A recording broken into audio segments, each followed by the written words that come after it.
progress. Now, first of all, thank you to all our guests for waiting. We have a little late start here. I'm going to call the regular meeting for the Temple City City Council for October 5th, 2021 to order, and pursuant to AB 361 approved by Governor Newsom on September 16th, 2021, cities allowed to hold city council meetings via teleconferencing, and members of the public can observe and address the meeting telephonically or electronically. To listen to the meeting telephonically, please call 1-669-900-6833, meeting ID 811-1858-2184, passcode 788155, or through the city's live webcast on YouTube. I would like to, Madam Clerk, would you please roll call, please? Yes, Mayor. Councilmember Chavez? Here. Councilmember Mann? Here. Councilmember Vizcarra? Here. Mayor Pro Tem Sternquist? Here. Are you? I'm here. For those calling in, your audio will be unmuted during public comment and when public comment is open during agendized item discussion. You can also email your request to speak to City Clerk at templecity.us right now and indicate on the subject line the item you wish to provide comment. We're very happy tonight. Again, Mr. Jerry Jambazian with Wonders Cleaners and Draperies will provide us, will lead us in the invocation. Wonder Cleaners is located at 9136 East Las Tunas Drive, Temple City. And Mr. Jambazian, please lead us in prayer.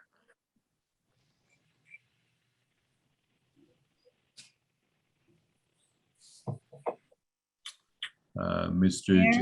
Mayor Yes. Jambazian is muted, and we've asked him to unmute.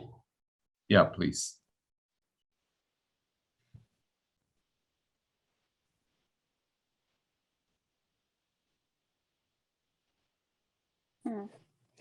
Mr. Jambazian, can you unmute? Oh, there you go. Yeah, I'm sorry. I'm having some difficulty with the phone, but can you hear me now, Mayor? Yes, we can hear loud and clear. Very good. Thank you, sir.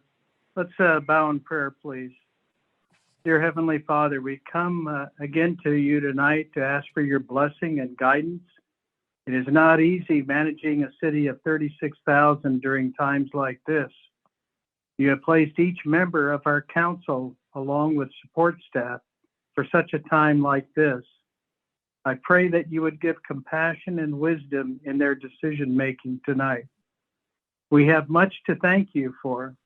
As I turn on the news each evening, there is more than enough bad news and discouragement, including pandemic news, oil spills, wildfires, and even the ever-present drought. I think about the good things happening in Temple City, like the high vaccination rate, the low crime trend, and new library and a new park on the horizon, and the fall festival and classic car show with drive-through Halloween coming this month. As I close, Lord, I pray for former council member and Mayor Nan Fish upon the loss of her son and Deputy Sheriff Cameron. I pray for the comfort that only you can give. I ask this all in your name and for your glory. Amen. Thank Amen. you, Mayor and Council. Thank you, Mr. Jambazian, for leading us in prayer. And at this time, please join me with the Pledge of Allegiance. If you could stand, please. Put your right hand over your heart. Ready, begin. I pledge allegiance to the to the flag of the United United States States of America and to the and to the republic for which it stands, stands one one nation, nation, under under God, God, indivisible, with liberty, liberty, and justice justice for all. All right. Next item is ceremonial matters. We have a presentation from the Upper San Gabriel Valley Municipal Water District, and they will give us an update on the current water supply conditions. And tonight, I'm going to call on General Manager Mr. Tom Love to provide an update. But I also want to point out in attendance is Director Anthony Fallow and Director Charles Trevino, and who both represent Temple City. And thank you for taking your time to come tonight. And the city's water purveyor will also be on standby.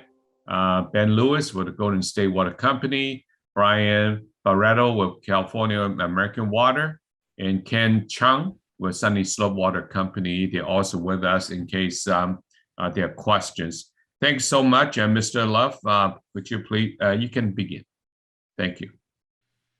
Thank you, Mr. Mayor and members of the City Council for this opportunity. First, I'd like to give Director Trevino, if he'd like, an opportunity to make an introduction. Director.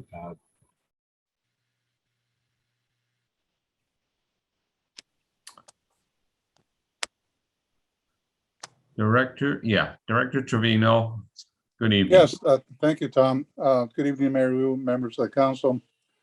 I'm Charles Trevino, and I proudly represent Temple City along with Director Fellow as directors on the Upper San Gabriel Valley Municipal Water District for the last 13 years.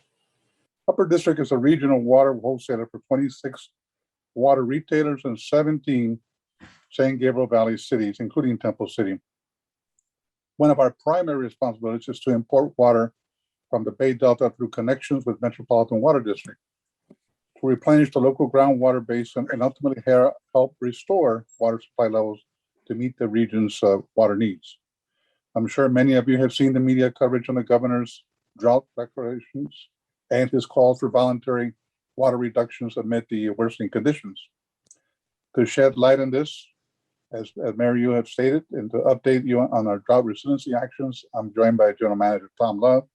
In addition, several of the water retailers are also in attendance to answer any questions. Tonight's presentation will detail our water supply levels and the actions that we are taking to ensure regional water reliability. Through our many partners, we've made considerable investments in storage, reserves, infrastructure improvements, and conservation programs. Thanks to our residents' water conservation efforts and the region's resource planning, the San Gabriel Valley is prepared for this dry year. Thank you again for allowing us to present. I will now turn this over to Tom to provide you with the update. Tom.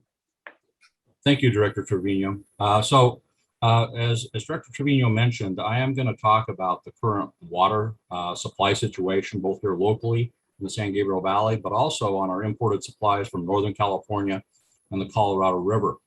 But also what we have done as a community and as a region over the last several decades and recently to prepare ourselves. And frankly, we are well positioned for this kind of situation here in Southern California, unlike many other areas of California. And then I'm also going to talk about what we are doing on the short term and long term to deal with if this drought situation continues for another year or another few years. So next slide, please. So just a little background information on Upper San Gabriel Valley Municipal Water District. We were formed in 1960, and the primary purpose was to be a mechanism to bring imported water in to supplement our water needs. As the region grew after World War II, water demands exceeded the available local supplies. So a supplemental source of water was needed, and we were formed. We joined Metropolitan Water District and gained access to the Colorado River Aqueduct and to the State Water Project supplies. Next slide. Actually, here in the San Gabriel Valley, the local water supplies typically meet about 80% of our needs. And we only import about 20% of our water supplies from Northern California or the Colorado River. Now, over the last decade, or frankly, since 2000, that has changed a bit because over the last 20 years, our local precipitation is 20% below long-term average. And so we've had to import a little bit more water. And so it's probably more like 75, 25% at this point in time. Our imported water comes from Northern California, the State Water Project, and the Colorado River Aqueduct out of Lake Havasu. Our local supplies, we have a great system here in the San Gabriel Valley of collection of rainfall that falls in the San Gabriel Mountains and on our valley floor. That is collected, stored in reservoirs, and released down the San Gabriel River and reintroduced into our local aquifer and supplements our groundwater supply. And in all but the wettest of years, most people don't realize this, none of the rainfall that falls in the San Gabriel Valley reaches the ocean. It is all captured and retained and stored in our groundwater basin. So unless we have an extremely wet year, such as 2004 or even 2011, all that water is captured and retained to meet our water supply needs. Next slide. So here's the current situation. The Western United States historically has always had a great deal of variability in our annual precipitation, much more than the rest of the country.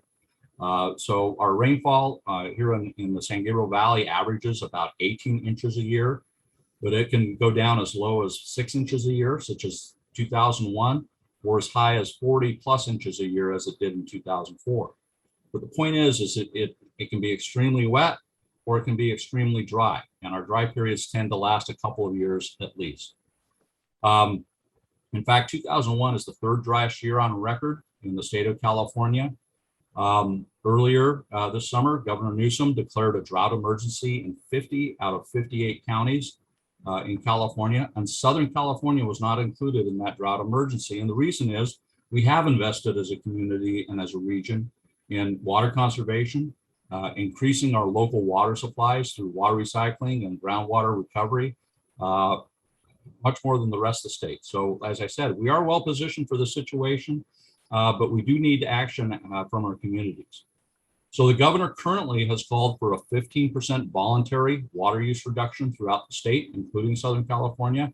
And it is possible that by December, the governor may make that mandatory statewide.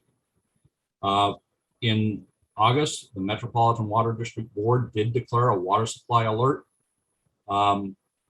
And then subsequently, Governor Newsom did sign a $15 billion climate package, which includes $5 billion for drought relief. So as we look at ways that we can manage through this drought, there is some state funding and federal funding available. Next slide. So along those same lines, the Upper District Board of Directors activated level 2 of our water shortage contingency plan. And so what that means is it's not saying we're going to ration water at this point, but because we do not know if next year will be dry, and the long-range climate forecast indicate it probably will be dry, is we want to preserve that stored water as long as possible because we do not know how long this dry period is going to last. So we are expanding our public information and education. We're implementing that district-wide to encourage enhanced water conservation for our residents. So we've already done a tremendous job during the last drought, and that water use reduction has continued. But we're asking everyone to just double down and let's continue the effort and even enhance the effort to preserve that stored water for the future. Next slide. So what I want to show you, this is a long-term, more historical chart showing the water levels in our groundwater basin. And back in the 40s, that's before Upper District was formed. As development occurs, water demands increased, our groundwater levels decline, and they were on a pretty steady decline from the 1940s to about the 1970s. In the 1970s, the groundwater basin became managed under a court judgment and adjudication, and supplemental imported water was brought in to sustain that groundwater level. And over the next several decades, it was pretty well sustained. We had wet years and dry years, but overall it was sustained. But that 20-year history, the recent 20 years where our precipitation is 20% below normal, the groundwater levels began to decline. But programs were implemented about 5 or 6 years ago to raise money to buy even more imported water. And you can see at the end of that, the groundwater levels have started to increase and stabilize again. Next slide. So Kind of what we've done to prepare for this is in 2017 and again in 2019, those were wet years on the state water project. We brought in a partnership with Metropolitan Water District, 100,000 acre feet of water. And to put that in perspective, 1 acre foot is 326,000 gallons of water.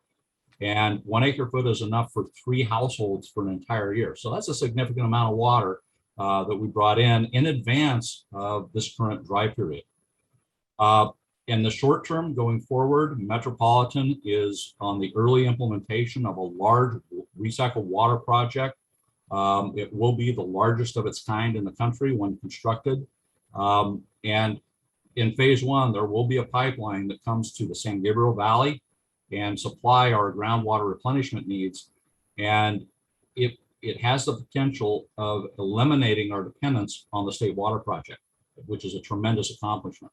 So we are strongly supporting that project, and the Metropolitan management has indicated they're making efforts to expedite the delivery of that project. On a longer term basis is the Delta Conveyance project. This is the single tunnel supported by Governor Newsom. They're on the preliminary engineering and environmental work on that project.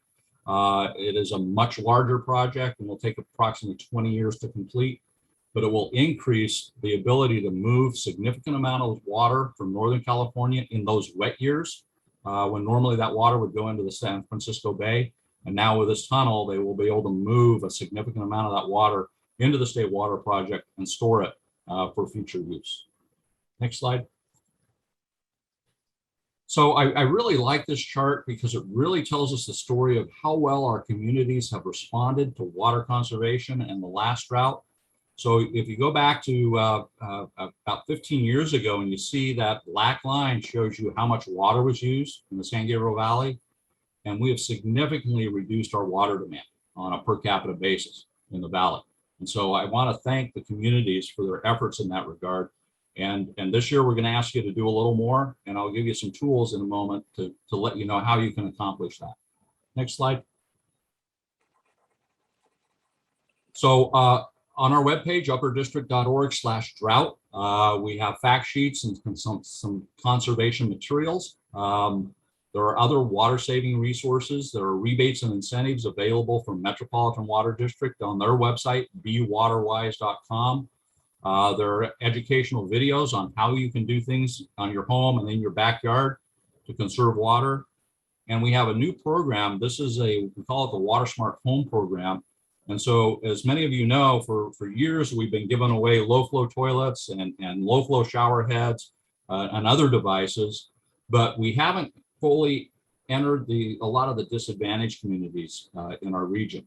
And part of the reason is while we can give somebody a toilet, we can't make sure that toilet is installed in an apartment or a home. And so this program is a tenant, if they're renting, or a homeowner can apply for this, and we will actually have a contractor physically install the water saving devices within the home. And it's a way to make sure that we get these devices installed and help those residents save even more water. Next slide. On the education side of things, we've done this for a number of years, but we do have a water education grant program. And that's where we grant to teachers up to $1,000 for K through 12 grade classroom education on water conservation or water resources. And we are now accepting applications for this year's round through November 12th. And you can find information on that on our website. We also partner with the Discovery Science Cube to go into classrooms. Of course, we had to switch to virtual during the pandemic. It is free to all schools within our service area. We target grades 4th, 5th, 6th, and 7th. And it is a way to educate our youth on water conservation. And we find that at that age level, they do retain that into adulthood and help us convey that to their parents and their communities. And then also part of our education program is we do a 2001 Water is Life art contest, again, K through 12. This year, 20 students were awarded with checks and certificates, 3 from Temple City High School. So we really appreciate the Temple City community's participation in this. Next slide. At this point, I'll end the presentation and see if there's any questions.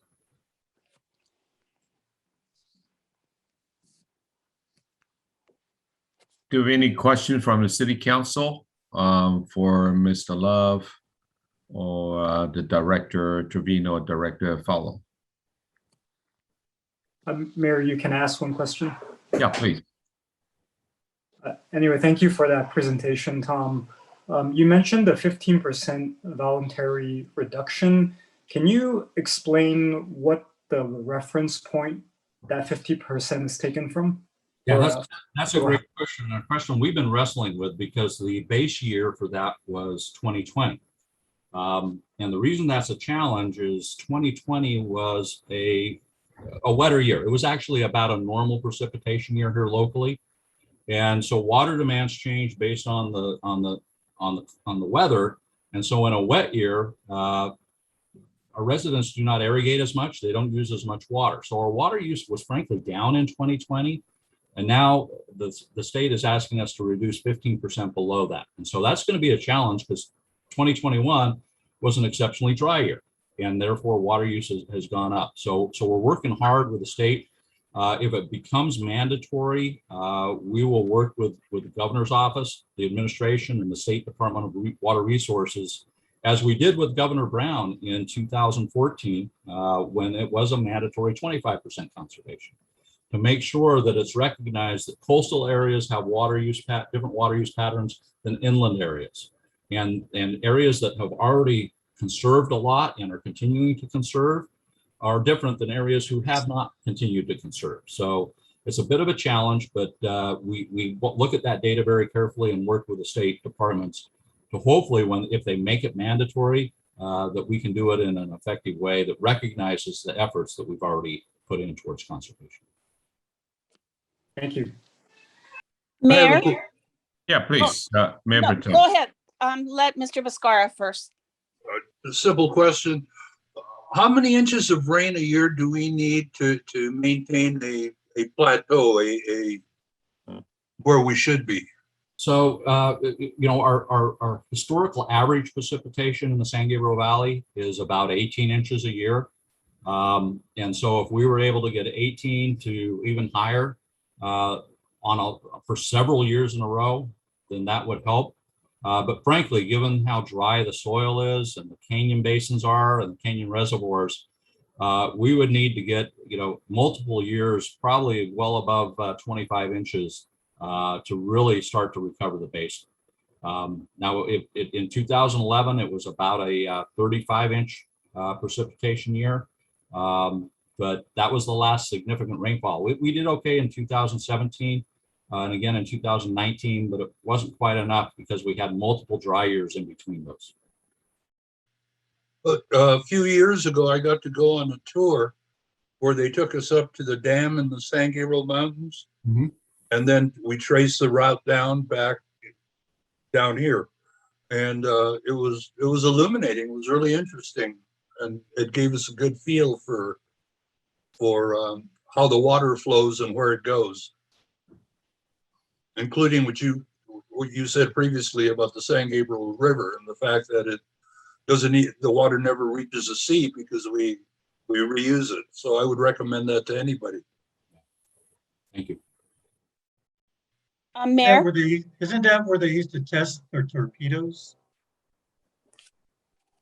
Yeah, I think it might have been there. They talked about that, I think, on the tour.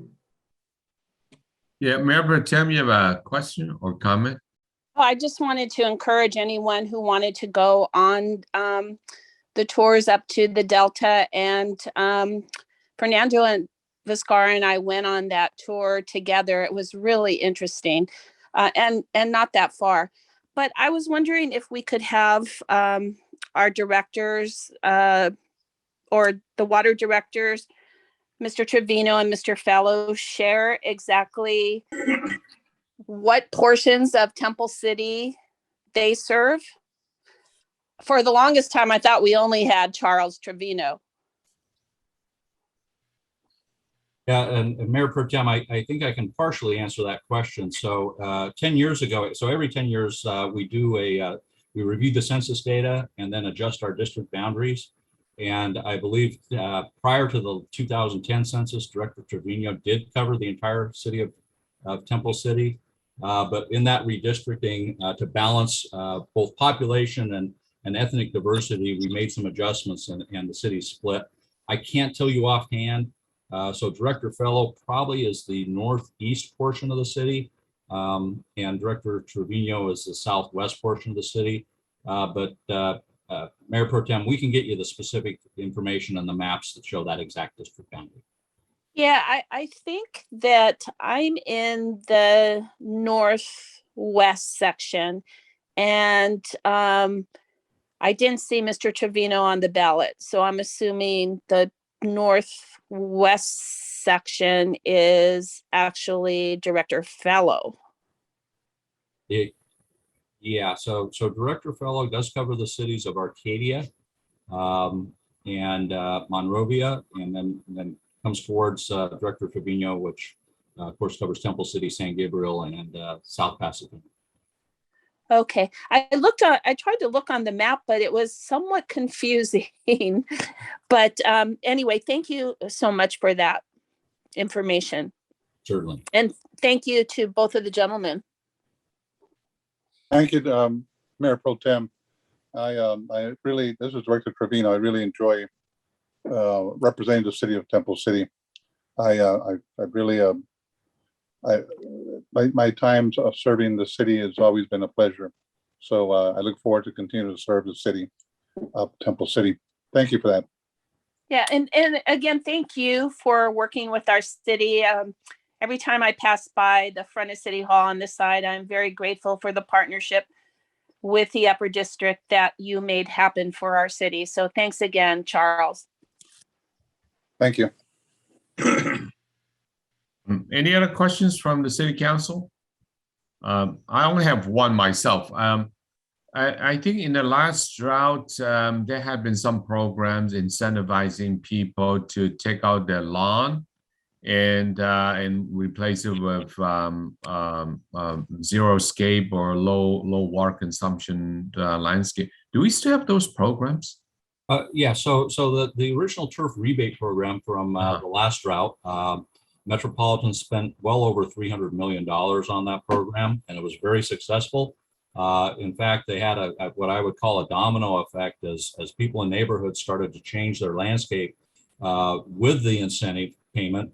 Other neighbors did it without the incentive payment. So we kind of had a multiplying effect of that.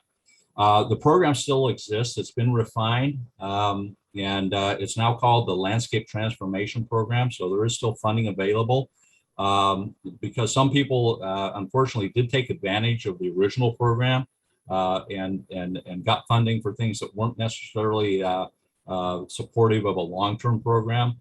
They've refined it. There's a few more restrictions, but it is still available. As we enter this historically dry situation, the Metropolitan staff and board of directors have just started discussions of what they're going to need to do for what they call demand management and increasing their budgeted funding for programs just like that turf rebate program. So hopefully something will come out in the next few months that will offer some additional incentives in that regard. One final question, and I think you mentioned that we're actually, in spite of what we think is a bad drought year, because of all the conservation efforts that you all have done, and that we're really not in as bad a situation. But if this drought continue for a year or two, where will we be? Yeah, so the main concern right now is frankly the allocation on the state water project. So the state water project typically supplies about half of Metropolitan's needs. This year the allocation is at 5%. The only other time it's been that low is 2014 during the most recent drought. Right now, the Department of Water Resources is indicating that their initial allocation, which they release in December, will likely be 0%, and that will be historic. They've never set that initial allocation at 0%. And so if it remains at 0%, we will have a lot of challenges not over the entire metropolitan water district service area, but in those areas of metropolitan that are considered, they're kind of exclusive. We only can get water out of that state water project. And that would be the couple of water districts to the west, Callegas Municipal up near Simi Valley, and Las Virgenes Municipal Water District. LA, they do get water out of the state water project out of Castaic, but that's not their entire water supply. They also have the LA Aqueduct. Here in the San Gabriel Valley, historically, for groundwater replenishment, we only use state water project water, but we're working with Metropolitan on ways that we can bring Colorado River supplies into our area. So that's really the challenge. Metropolitan's water storage portfolio set a record high at the end of 2020. So we're entering this drought with Metropolitan with their highest water storage portfolio in history. So that's good, but a lot of that storage is only accessible from the Colorado River system. So that'll be the challenge, is balancing Metropolitan has sufficient water, but spatially, it's not necessarily in the exact location where it needs to be. And so that's part of the challenge we'll be dealing with if next year is dry. But given that storage portfolio, if next year is dry, Metropolitan does have sufficient supplies for our needs. But if we go into a third year, then we've got even more challenges to deal with. All right. Thank you so much. Are there any further questions from the council? No, thank you. Thank you. Well, thank you so very much, Director Fallow, Director Trevino, and Mr. Love for making that presentation. And also thank you for the water companies to be here. And we really appreciate your update. And I think it kind of put my mind to ease a little bit. Thank you so much for being here tonight. And again, encourage everyone, keep up that great conservation effort that you've been doing. Thank you. We sure will. All right, thank you. Thank you. Moving on to our next item, which is public comment on item not listed on the agenda. The City Council will now hear public comments regarding items not listed. And for those calling in, your audio will be unmuted now. If you wish to speak, please state your name and you will be added to the speaker list. To avoid calls from speaking over each other, we'll call your name to speak. You can also email your request to speak to City Clerk at tampacity.us right now and indicate in the subject line the item you wish to provide comment. Madam Clerk, are there any email comments? Mayor, there are no email requests to speak or email public comment. And we currently have one caller, and I've asked them to unmute if they wish to speak.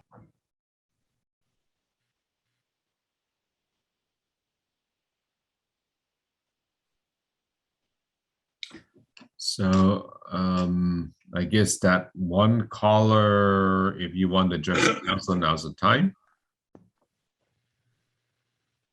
Yeah, there's a TR Holland.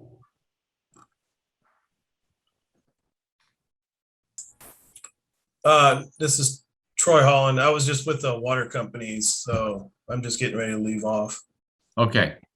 Thank you, Mr. Holland, for joining us tonight. Thank you. And I guess, Mr. Murphy, we need to start the 5-minute clock. Yes, sir. If the city clerk's office could start the clock, I'll explain to members of the public watching what is going on now. Under or pursuant to Assembly Bill 631 that we're operating under in doing a remote meeting tonight, public comment has to be left open for a reasonable period of time so that the public has a chance to call in if they're not already joining the meeting if they wish to comment on an item. So we are going to give 5 minutes at this time for public comment. At the other items tonight, we will give 3 minutes for each of the public hearing item, the 3 new business items, and then the additional public comments at the very end of the meeting. So at each of those times, if there's a member of the public who does wish to speak, they can call in even as the item has begun. And if you're watching online, you'll see the clock counting down so you know how much time you have. This is to comply with our duties under the new law for as long as we continue to have remote meetings. It is possible that we may change slightly the way that we do public comment in the future. And if we do, then I'll give an update at that time. Thank you very much, Mr. Mayor. And it looks like we have about 3.5 minutes left. Mr. Murphy, I do have a question. I have a question too, Vince, after you're done. No, I'll go ahead, Councilmember Chavez. Well, I just want to know who determined 5 minutes was reasonable? Given that there's nobody actually online, I don't understand why we're waiting 5 minutes. We're waiting 5 minutes for who? That's the question, sir. I'm relying actually on a group of city attorneys that have gotten together and looked at the matter. As the council may recall, if we do not comply with AB 631, which is not always definite, actions taken can be voided. So we're trying to comply by being, again, a reasonable period of time. I don't know what that is. Well, I understand that, but shouldn't the governing body determine what is reasonable rather than a group of unnamed city managers? I'm not sure. We have we have one size fits all here. That makes sense, sir, and I'd be happy to pull the city council on what you think. I'm giving my legal advice, knowing that if we get challenged and I don't give you that advice and your actions wind up being voided, that would be a bad thing. But I'm happy to have the discussion. Perhaps we can have it tonight during the time for city attorney comments, and we can see what the thoughts of the council are. Well, I'm just saying, I mean, so we're going, here we are 5 minutes waiting, just kind of not doing anything. And I don't know, it just seems under the circumstances that, and again, what is reasonable? I mean, I don't know how the governor would say that under this circumstance, 5 minutes is more reasonable than 3 minutes or 1 minute. I mean, it all seems pretty arbitrary to me, but anyway, that's my thought. Go ahead, Vince. I'm sorry. No, I was going to say the bill even provides that if you have a set time frame, we have a cap, we have a not to exceed 30 minutes, but if you say that this would be held open for 30 minutes, which some of the large cities do, then they have to actually sit paused for 30 minutes in case anybody shows up during that time. That was something we looked at carefully with the way our agendas are worded so that we didn't have to do that. But I think this is something that will evolve over time as we see what kind of standards other cities are setting and who's being challenged on those standards. It's just like, for instance, tonight we're 30 minutes past due. I mean, if anybody was going to chime in, they should have been online for the last hour and a half already and decided they wanted to discuss something. But but now here we are giving them another 5 minutes on top of that. Anyway, that's just my thought. Sorry, Vince, I didn't mean to. Maybe so now by going through all this, we went through the 5 minutes pretty fast. So see, that's there you go. Well, it's Councilman Chavez and I trying to fill the time, I guess, with questions. Well, my question is that this city council had allowed 2 public comments period, and obviously over and beyond most city council would have. So do we still need the 5 minute at the second public comments period? Can that one be limited to none or 1 minute? I would say we could do 1 or 2 minutes at the second one, given that this one gave plenty of time for the public to weigh in. And the only thing that somebody might be speaking on at the end of the meeting was something that kind of surprised them. And to Councilman Chavez's point, they have plenty of time to get on.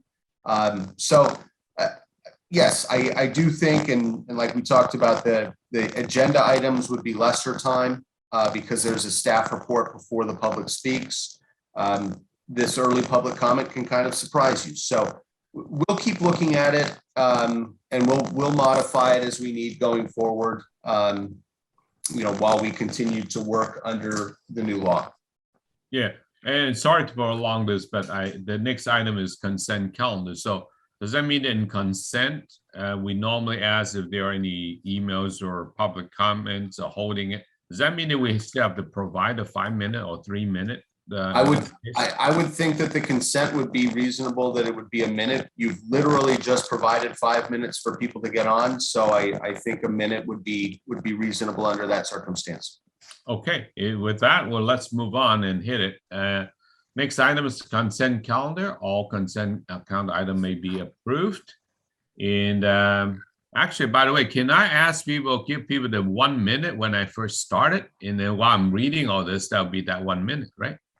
Yes.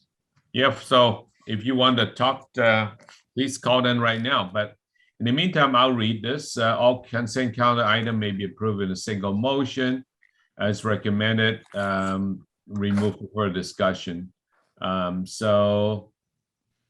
members of the City Council and persons in the audience wish to discuss any matters, please address them this time. So the clock is running to see if anybody would like to address the council on any consent calendar items. But in the meantime, Madam Clerk, are there any email requests to speak on any items?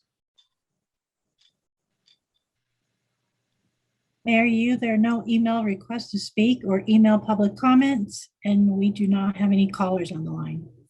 Okay, let's wait for the 1 minute clock to finish before we move on. Any items from council that you want to remove to discuss?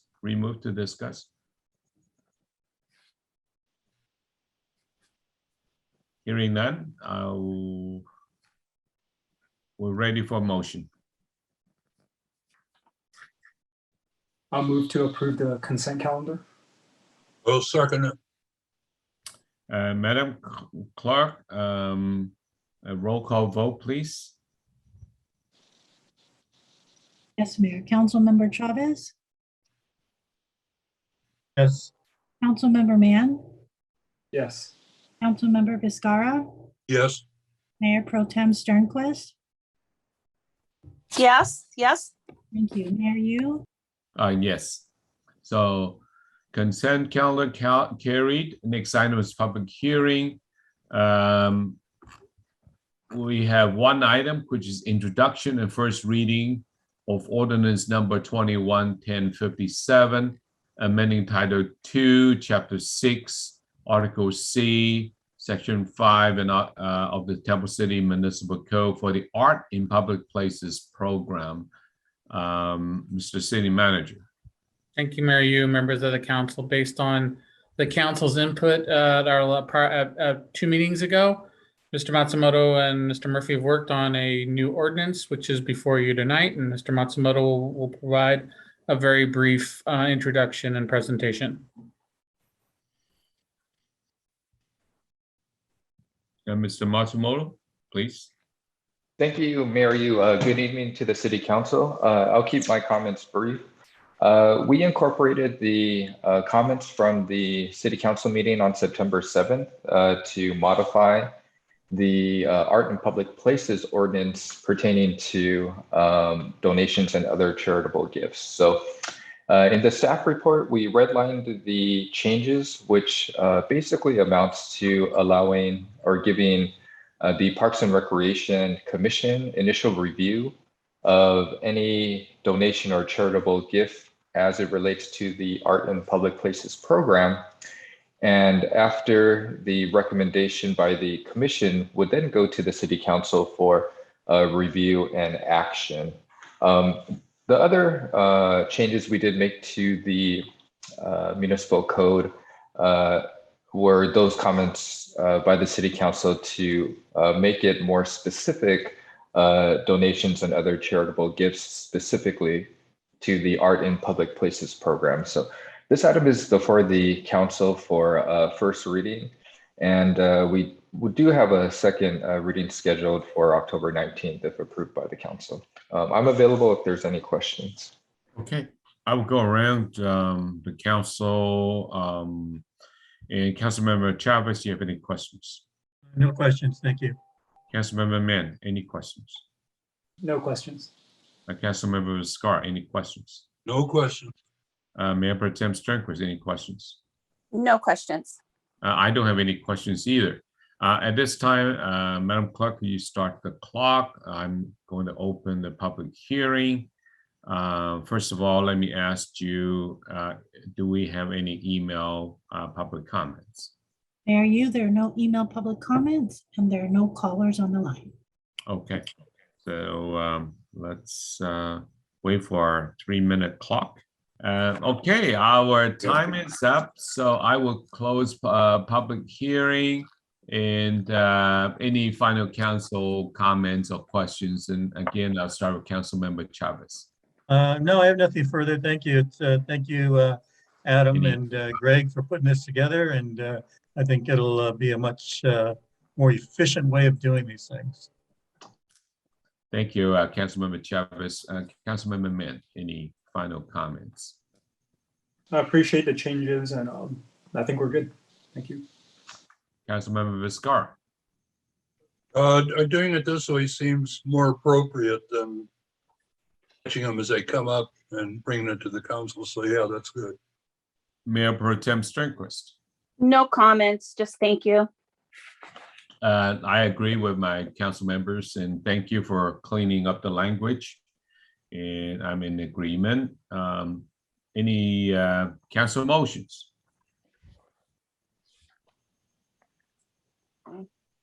Mayor Yu, I'll move that we introduce for first reading by title only and waive further reading of ordinance number 21-1057, amending Title II, Chapter 6, Article C, Section 5 of the Temple Code regarding the public place program, and to schedule the second reading of this ordinance for October 19th, 2021.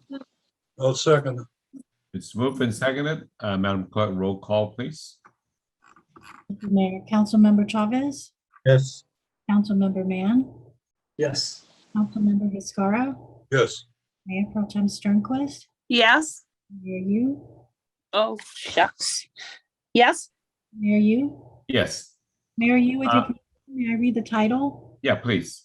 Ordinance number 21-1057, an ordinance of City Council of City of Temple City, amending section 2-6C-5 of the Temple City Municipal Code pertaining to the reference to art and public places, donations, and other charitable gifts. Thank you. Thank you, Madam Clerk. The next item is unfinished business. There is none. New business, we have a couple items, very exciting. Fiscal year 2021, fourth quarter preliminary financial review, treasurer's report, revenue, expenditure, and capital project summary reports and budget amendments. Mr. City Manager. Thank you, Mayor Yu. We'll go through this relatively quickly, but if you remember this time last year, we had significant concerns about where the city was going financially and statewide with the pandemic. If you were to ask me back in October of 2020, where we thought we would be here today, I would have not forecasted that. We are in a much stronger, much more robust recovery than was anticipated.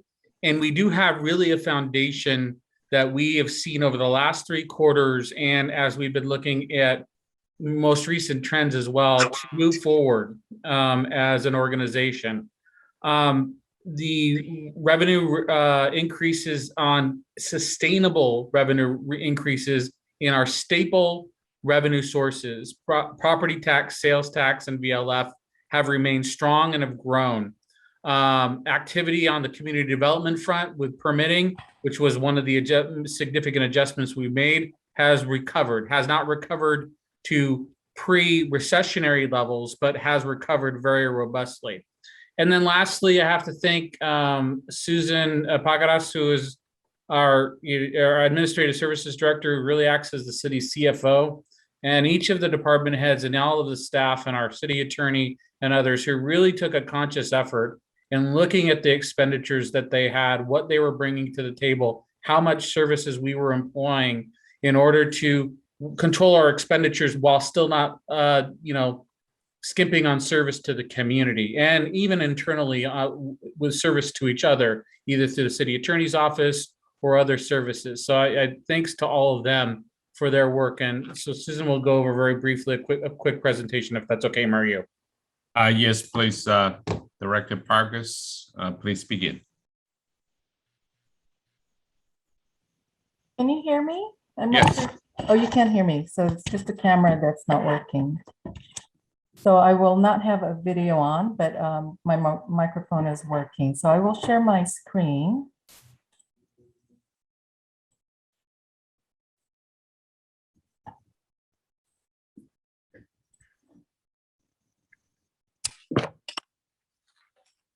Okay. Can you see that? Trying to see which one you can see. Nope. That screen. Oh, okay. Kind of small. Can you make it a little bit bigger? Yeah, I'm trying to see which one it is. Let me switch to display. How about now? Better. That's better. Okay. So I apologize for that.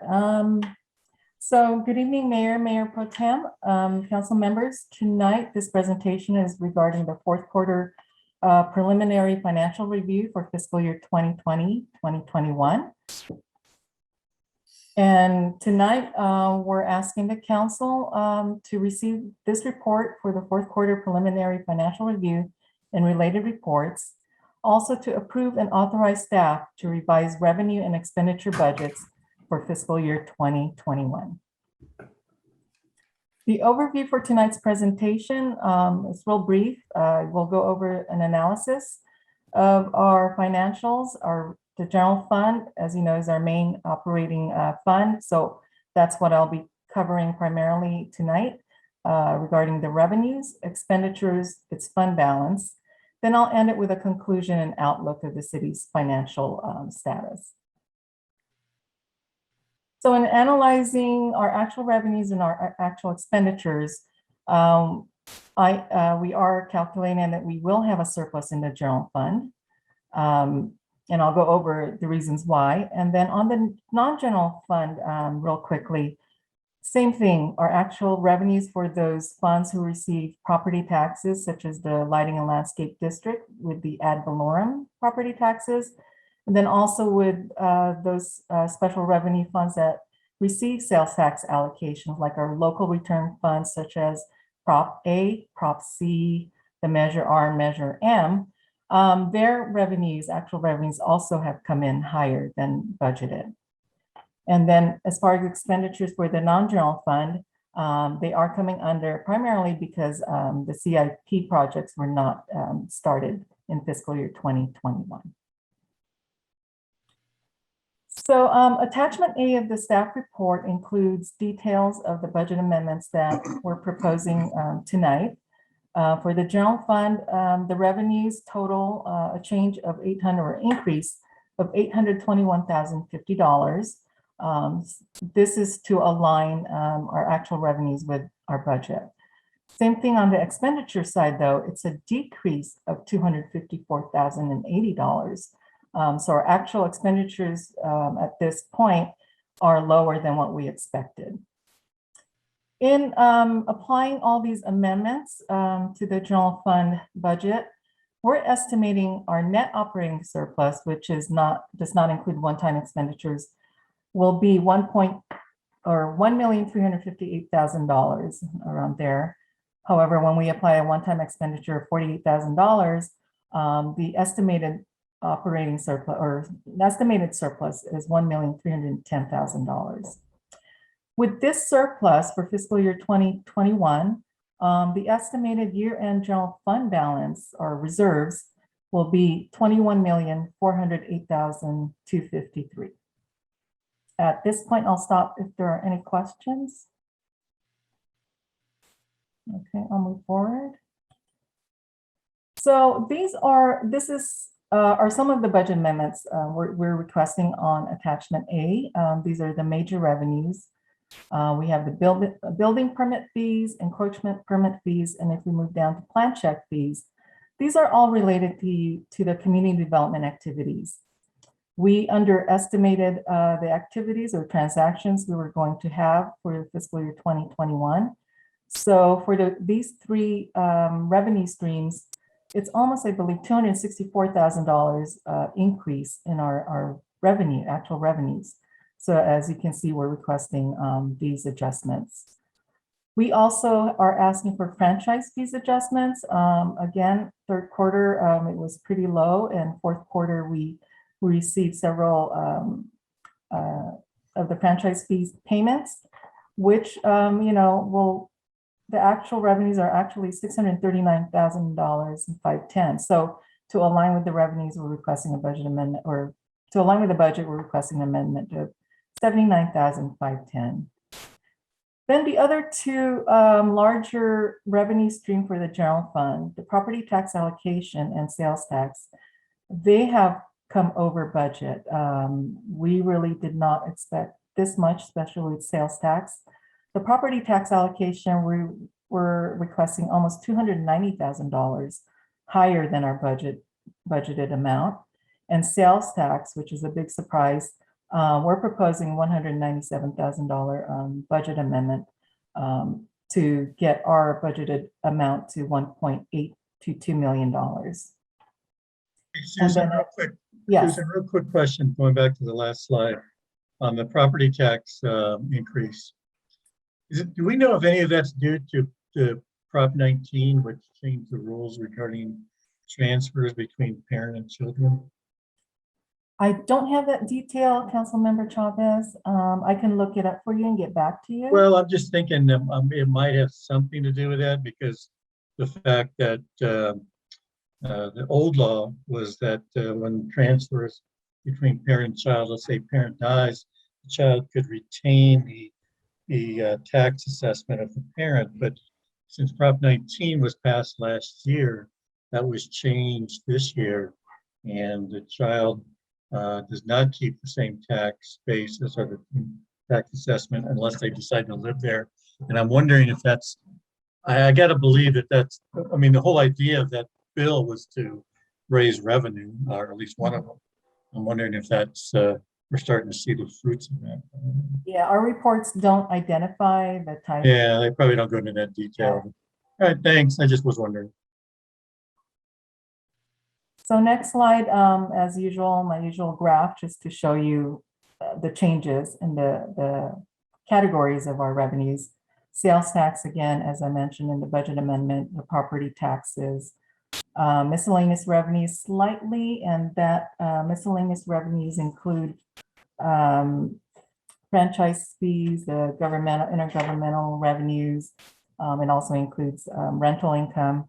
So with that, our net change there is an increase of 67,280.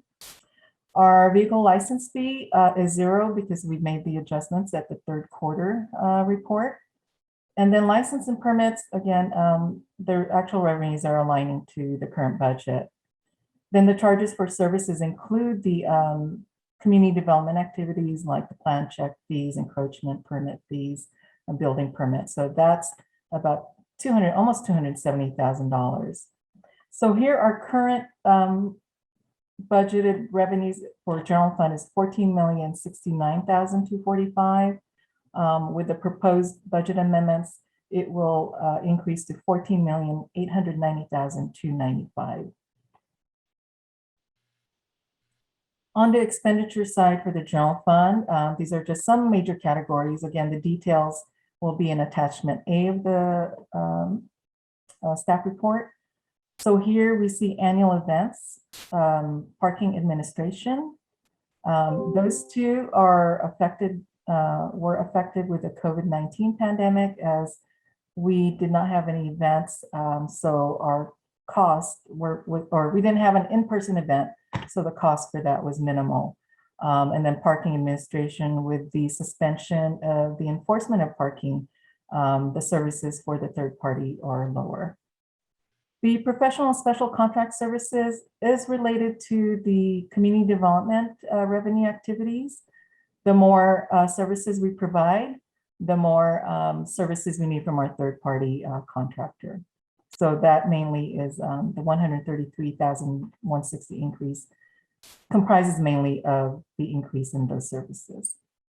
The salary and benefits, this is because of our vacant positions, mainly because of our vacant positions and also the part-timer recreation leaders who did not get hours because we reduced the program offerings. So we have a slightly $57,000 savings there. And then there's one CIP, Parks Maintenance Facilities, that at the time I prepared this, there was no expenditures. So we're asking for the full amount of a reduction of $146,250. And then again, the chart, just to show you the differences. General government includes city clerk, city manager, administrative services budget. The reason for this big increase is because of the administrative leave for COVID-19 that staff has missed or that we've given to staff to make them whole. So when we sent staff home to work, there was not enough work for 40 hours. I'm sure you recall that. So we had to give them administrative leave payment to make them whole. So part of the salaries in here are offset by the salaries in the other programs, other departments. And I'll talk about that soon. Public safety, we also have some admin leave savings there because the charges for their staff went to the HR, which is human resources, where we're recording all of the admin leave salary and benefit expenditures. So public safety has that. The parking administration is also a major factor for that.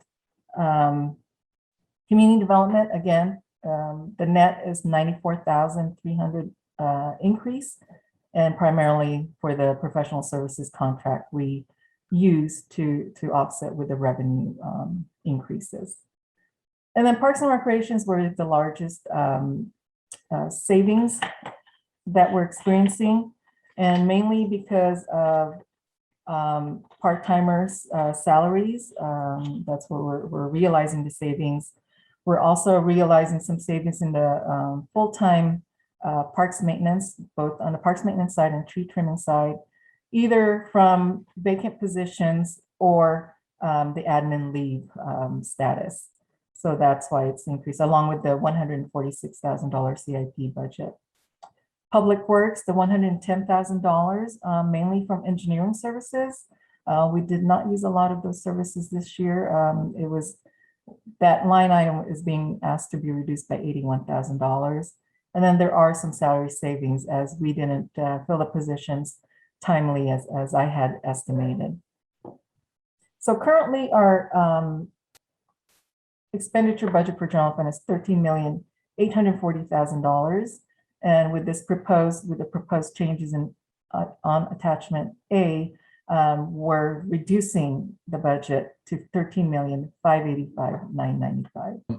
Director Pargas, I have a quick question on the CIPs. Sure. You mentioned that we didn't spend it, therefore there's a less expenditure of 146,000. But wouldn't that be like a deferred maintenance item that we actually did not do that we should have done? A lot of the CIPs that we're reducing or zeroing out have been carried over into fiscal year 2021, 2022.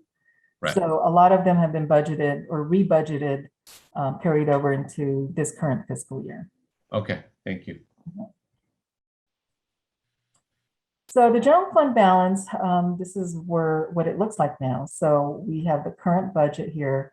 We estimated at $20.3 million, I believe at third quarter, that was the estimated fund balance. However, with all the budget amendments, we're revising that estimate to have a $1.3 million surplus, which increases our fund balance reserves to $21,408,000 and change. So right now we're looking healthy with our fund balance for the general fund. So in conclusion, the reason, major factor for the $1.31 million surplus is mainly because of the revenues we're receiving that are a lot higher than what we're budgeting. This year we recorded the CARES Act for $446,000. Property taxes, again, it was higher, mainly because of the higher assessed valuation. So For example, if a long-term owner whose house or home is valued at $300,000 and sells it for $900,000, we've got that $600,000 gap where we can earn additional property tax dollars. The one thing I want to let you know is we earn about 67 or 6.7% of each dollar of property taxes that the county collects. So if we have that 600,000 and let's say the assessment was 2%, that would be $12,000. We would earn 6.7% of that $12,000. So as more properties or more older properties sell at a higher value, the more of our property taxes will increase, or tax allocations. Sales tax, almost $200,000. Again, this is, for me, is a surprise. And mainly in looking at our reports from HDL, it's because of the restaurants.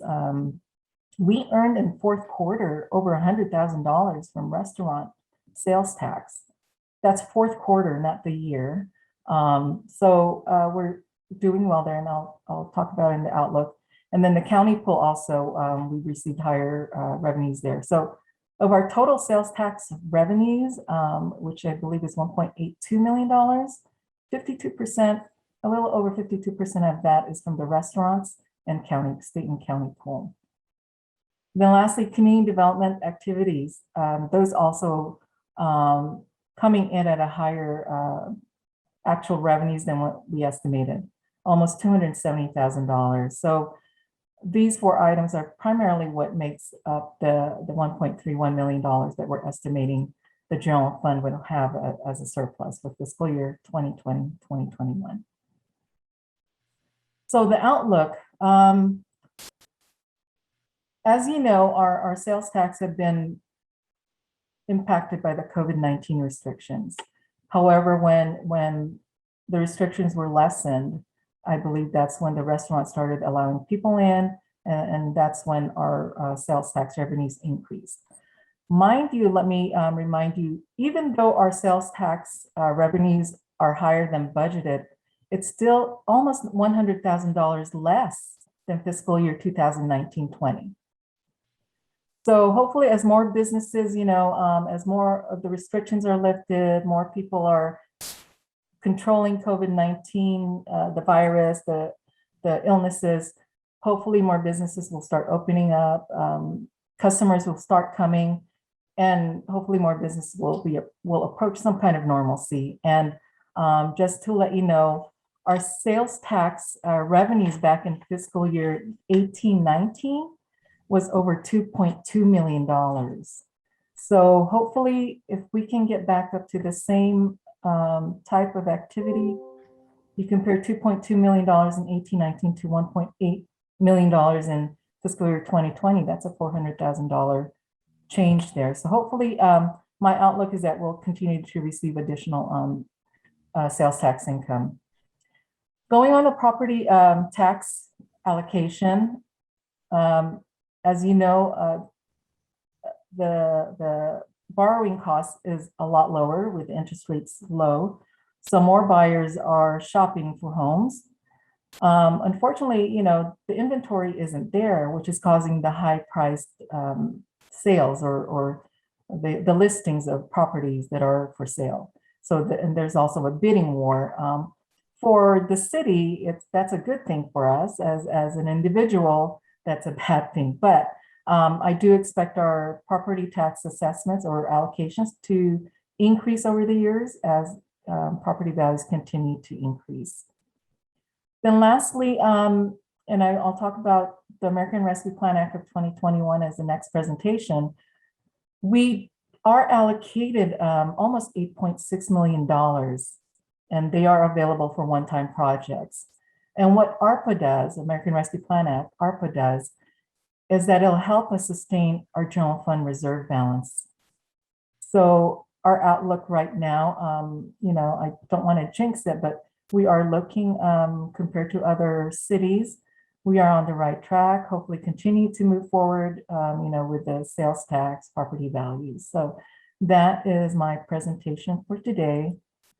So the recommended actions for council is to receive this fourth quarter preliminary financial review and related reports, and approve and authorize staff to revise the revenue and expenditure budgets for fiscal year 2021. Any questions at this point? All right, thank you, Director Paragus. And I will go around the City Council for council questions. Councilmember Chavez. No questions, thank you. Councilmember Min. Yeah, just one quick question. For the 400,000 that we get from the CARES Act, could you remind us what that number was based off of? Was it based on things that we as a city request for, or is it allocated based on the formula? It's based on our population. Oh, it's per. Okay. Yeah, per capita. Okay. So it's a lower amount, and so that's our share. I see. Okay. And just another, my last question is it generally accurate to say that if we see an increase in building activity on the community development side, that almost always correlates with an increase in property tax revenue? Yes, if the assessed valuation causes it to increase, we will get additional property tax. Okay, thank you. That's all the questions I have. Thank you. Councilmember Viscara, any questions? No questions. Thank you. Mayor Pro Tem Sternquist, any questions? No questions. Thank you, Mayor. Thank you. My only question actually goes back to the CARES Act again. On the $446,000, I know just like the American Rescue Plan Act and the CARES Act, there are certain criteria that the federal government has set forth. So my question is that, is the $446,000 for sure that we met all the requirements? Was there any kind of approval by the feds that is money that we can safely keep? Yes, the CARES Act we can safely keep. I finished a report, I believe just last month or maybe August, identifying what we were using the $446,000 for. And I got an email maybe a week ago, 2 weeks ago, confirming that they've accepted the report, and we just need to make sure we keep the documentation intact so that when we are audited, we can present them the documentation for those expenditures. That's great. That's great. Thank you. Good news. At this point, I'd like to open public comments. Madam Clerk, are there any email public? Please start your clock, by the way. Are there any email public comments? Mary Yu, there are no email public comments or email requests to speak, and there are no callers on the line. We've done our waiting, so I would close public comments. Any final comments from council, Councilmember Chavez? No, I have no further comments. Other than I think William mentioned this, that I foresee continued increase in the property assessment taxes, not only because of the recent changes in the law, but also because of AB 9. I mean, that goes off like planned. They will definitely reassess the property values, and that is going to generate more taxes and more dollars for the city, I'm assuming. Okay. Thank you. Thank you. Councilmember Min, any further comments? Yeah, I think just my general comment is, I guess I'm also pleasantly surprised by the windfall in the revenues, which is always a good thing, because I think throughout the pandemic, we were always concerned about sales tax and how quickly it would recover. And there was just so much unpredictability behind those projections. So I appreciate Director Paragus as well as all of our department heads for their diligent assessment and continuously trying to adapt these numbers around the changing situation without any precedents. So we made it through that portion of of the last fiscal year, which is great. And yeah, I share the same optimism as Director Paragus, and I also appreciate the reminder about what sales tax revenues were like before the pandemic, because I think too often we're constantly comparing one fiscal year with the past fiscal year without really looking at what it was pre-COVID. So thank you for bringing that up. That's all my comments. Thank you. All right, thank you, Councilmember Viscar. I would just point out that COVID's not over yet, folks. Other than that, no comments. Thank you. Thank you. That's a great reminder, actually. Mayor Pro Tem Sternquist. Let's go shopping for some playground equipment at Live Oak Park. Coming up next, Mayor Pro Tem. Say that again? Coming up next, Mayor Pro Tem. Okay. Yeah. So, is that it, Mayor Pro Tem? That's it. Okay, thank you. You know, I too am pleasantly surprised, but I do think that a few of that is really because we have the CARES Act money and all the conservative measures that were put forth because this pandemic is such an unknown. And I think we all witnessed certain kind of recovery in the last quarter. And but to Council Member Viscar's point, the pandemic is not over.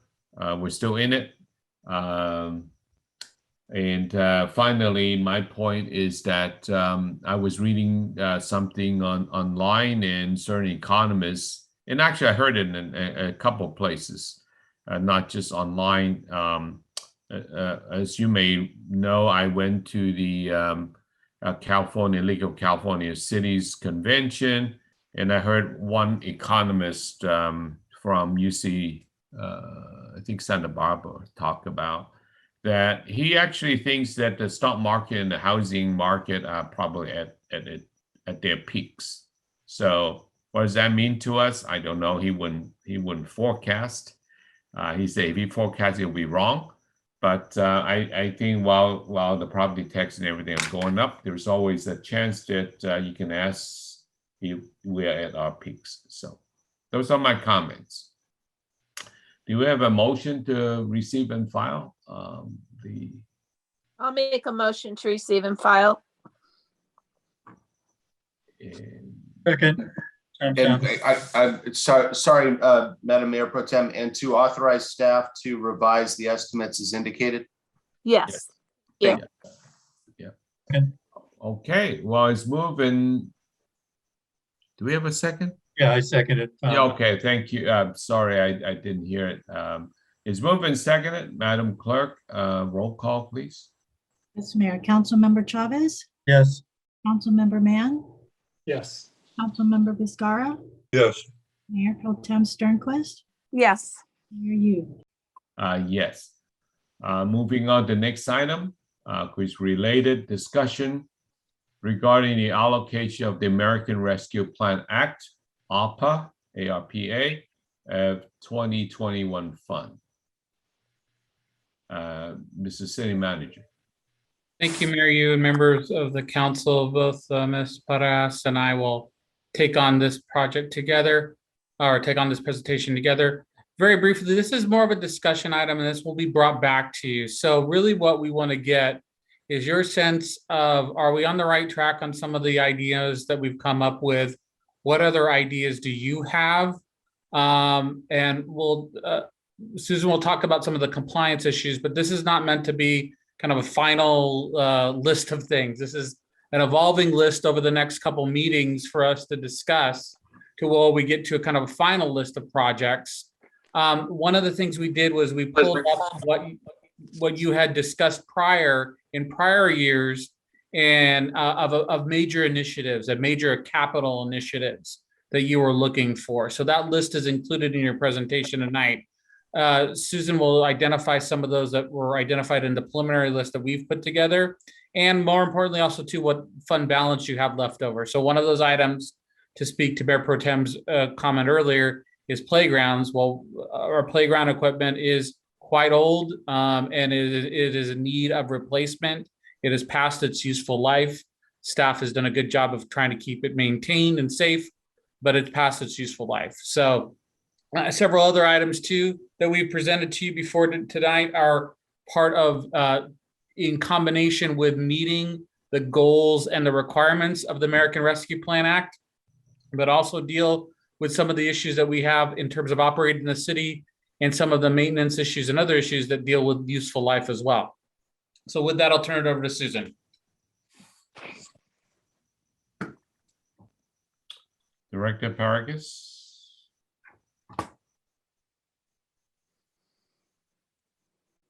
You are on mute.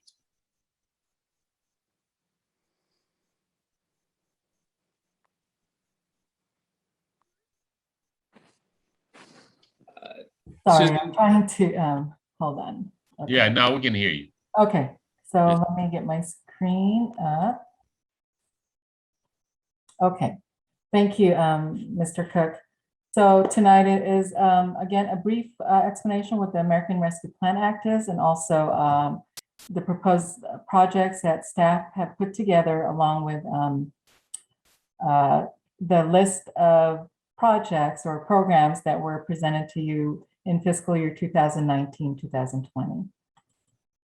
So tonight, all we're asking council to do is to provide us direction for the potential use of the city's American Rescue Plan Act of 2021, or ARPA funds, along with the proposed projects that staff has put together and any additional city council recommendations. And as Mr. Cook mentioned, we will come back to you with a final list of projects, final amounts that we will propose to council. So as for the overview of the presentation, I'll talk about the ARPA background, eligible uses for it, the revenue losses that the cities had, and the proposed projects. And then, as I mentioned, the multi-year program plan that was provided in fiscal year 2019-20. So the background for the ARPA funds, it's really to provide funding or relief funding for the entities and agencies by the federal government. The federal treasury is in charge of allocating the funds. The package is $1.9 trillion, and it's to provide stimulus to the economy. $350 billion of that $1.9 trillion is to go to state and local for fiscal recovery funds, to local agencies for fiscal recovery funds. $19.5 billion of that $350 billion are for non-entitlement units, NEUs. These are cities with less than 50,000 residents. And with city of Temple City having a little over, I believe, 36,000 in population, we are classified as an NEU. And what all that means is that the state of California gets the funds and allocates it to the NEUs in the city or in the state of California. These funds must be committed by December 31, 2024. However, all the invoices, all the contracts must be paid out by December 31, 2026.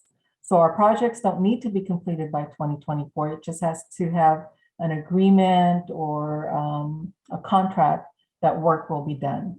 And then all the bills have to be paid by December 31, 2026. Part of the ARPA, 50% of the allocations are disbursed sometime in July as far as state of California NEUs.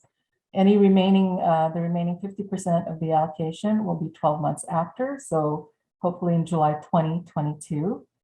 Our city allocation is $8,566,752, and that is based on per capita. It's a bigger pot, which is why we have a bigger amount than the CARES Act. We have received half of that amount on July 13, 2021. So it is in our bank account right now. And some of it has been invested already. So what are the eligible uses for ARP funds? These are the four main categories the Treasury has provided for public health emergencies and to negate some of the economic impacts. The second category is premium pay to essential workers. Third one is the revenue reductions or losses experienced by the agencies. and any projects related to water, sewer, and the broadband infrastructure. Ineligible uses, just a couple of them. We are not allowed to deposit into our pension funds. So we cannot pay down our liability with CalPERS using those funds. The offset tax reductions or delay in taxes don't really apply to us, but some cities have planned tax reductions and they can't use that to include as far as a revenue loss. And I'll get into revenue loss in the next slide. So of the category, my proposal is to use the revenue losses to apply our $8.6 million allocation. How that's calculated is we used our base year, which is fiscal year 2018-2019, use the revenues we received for that year, because that is the year before the COVID-19 pandemic hit and affected our revenues. What it does is they have a calculation where it calculates the adjustment in growth each year. And then basically what the revenue losses represent are what we would have received had there not been a pandemic. So that's what this calculation does. And then the revenue losses, the monies that we use are supposed to utilize to provide the services for our community, whether indirectly or directly. So the projected total revenue loss for the city is $60 million, and that spans for 4 calendar years. For some reason, the Federal Treasury Department is using calendar years, so it made it harder for a lot of us cities to calculate that because we had to break our revenues instead of by fiscal years, but it was doable. And so in calculating that, we're looking at about $60 million loss for the 4 years. So our $8.6 million would be eligible for the revenue losses. All of it would be eligible for it. So moving on, these are some of the proposed projects that staff has put together. This particular category is maintenance and improvements. You can see that there are 2 items, number 6 and number 16, the city yard improvements and the pavement resurfacing. We don't have an actual estimate for the work done in those 2 areas, but we will get back to you as soon as we get the estimates. We still have to determine the scope of the project, but those are the 2 areas we'd like to use the ARPA funds for. You can Director Pargas, on the pavement, you know, the city had once upon a time talked about pavement management plan, and I believe the number my memory serves me right, I think we need something like $20 million to repave all our roads and stuff. Would that be the kind of work that's applied here? No, for this pavement resurfacing, and I'm not sure if that $20 million includes residential streets, but this is what this is meant for. Because we do have other funding sources for the thoroughfare, you know, like the Prop C monies. We have those monies that we can use for, like we use it for Rosemead. Right, but they cannot be used for residential streets, so. Right, so this ARPA funds we can use for residential streets. And that's what we'd like to do. All I'm saying is that number was high. That was a big number that we could not, that's why we even contemplated going to the voters for property tax increase. At least we thought of it at one time, so.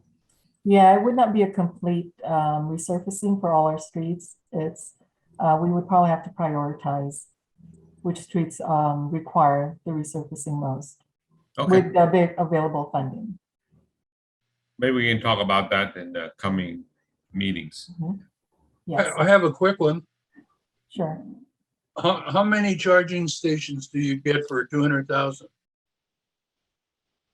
That depends upon the type of charging station we would do. If we would do a solar, the solar's around 40 grand. And it also just depends on the location. We looked at it at the yard, at the parking lot adjacent to City Hall. And it would take some upgrades to our electrical system as well. So it's just not the charging station itself that we would need to account for in terms of cost. But if that 200,000 for the public, it depends on the location. If it's at the chamber site, that's probably about 4 to 5. But again, we're going to get some more hard estimates as related to that cost. How about the ones we're looking at for Primrose Park? Those are embedded in the project costs. I don't know if Adam was technically on vacation today. I don't know if he's still on or not. That's all right.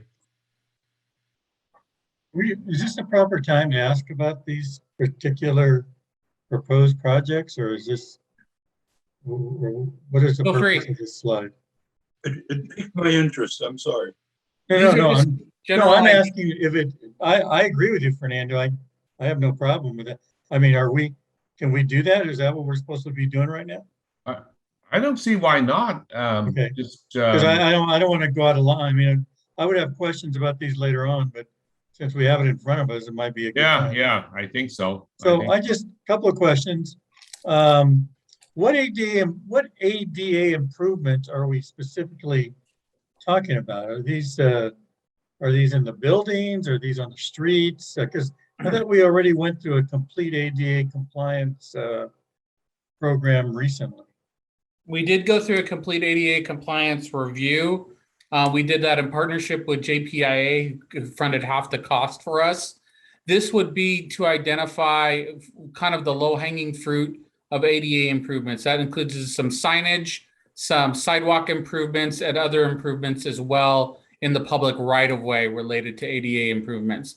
A few minor improvements in City Hall that need to be made as well. So it's kind of a catch-all, first rough order of magnitude type of cost related to ADA improvements. Well, are we currently in violation of the law in any of these areas? Because if we are, then shouldn't this be pretty much a priority?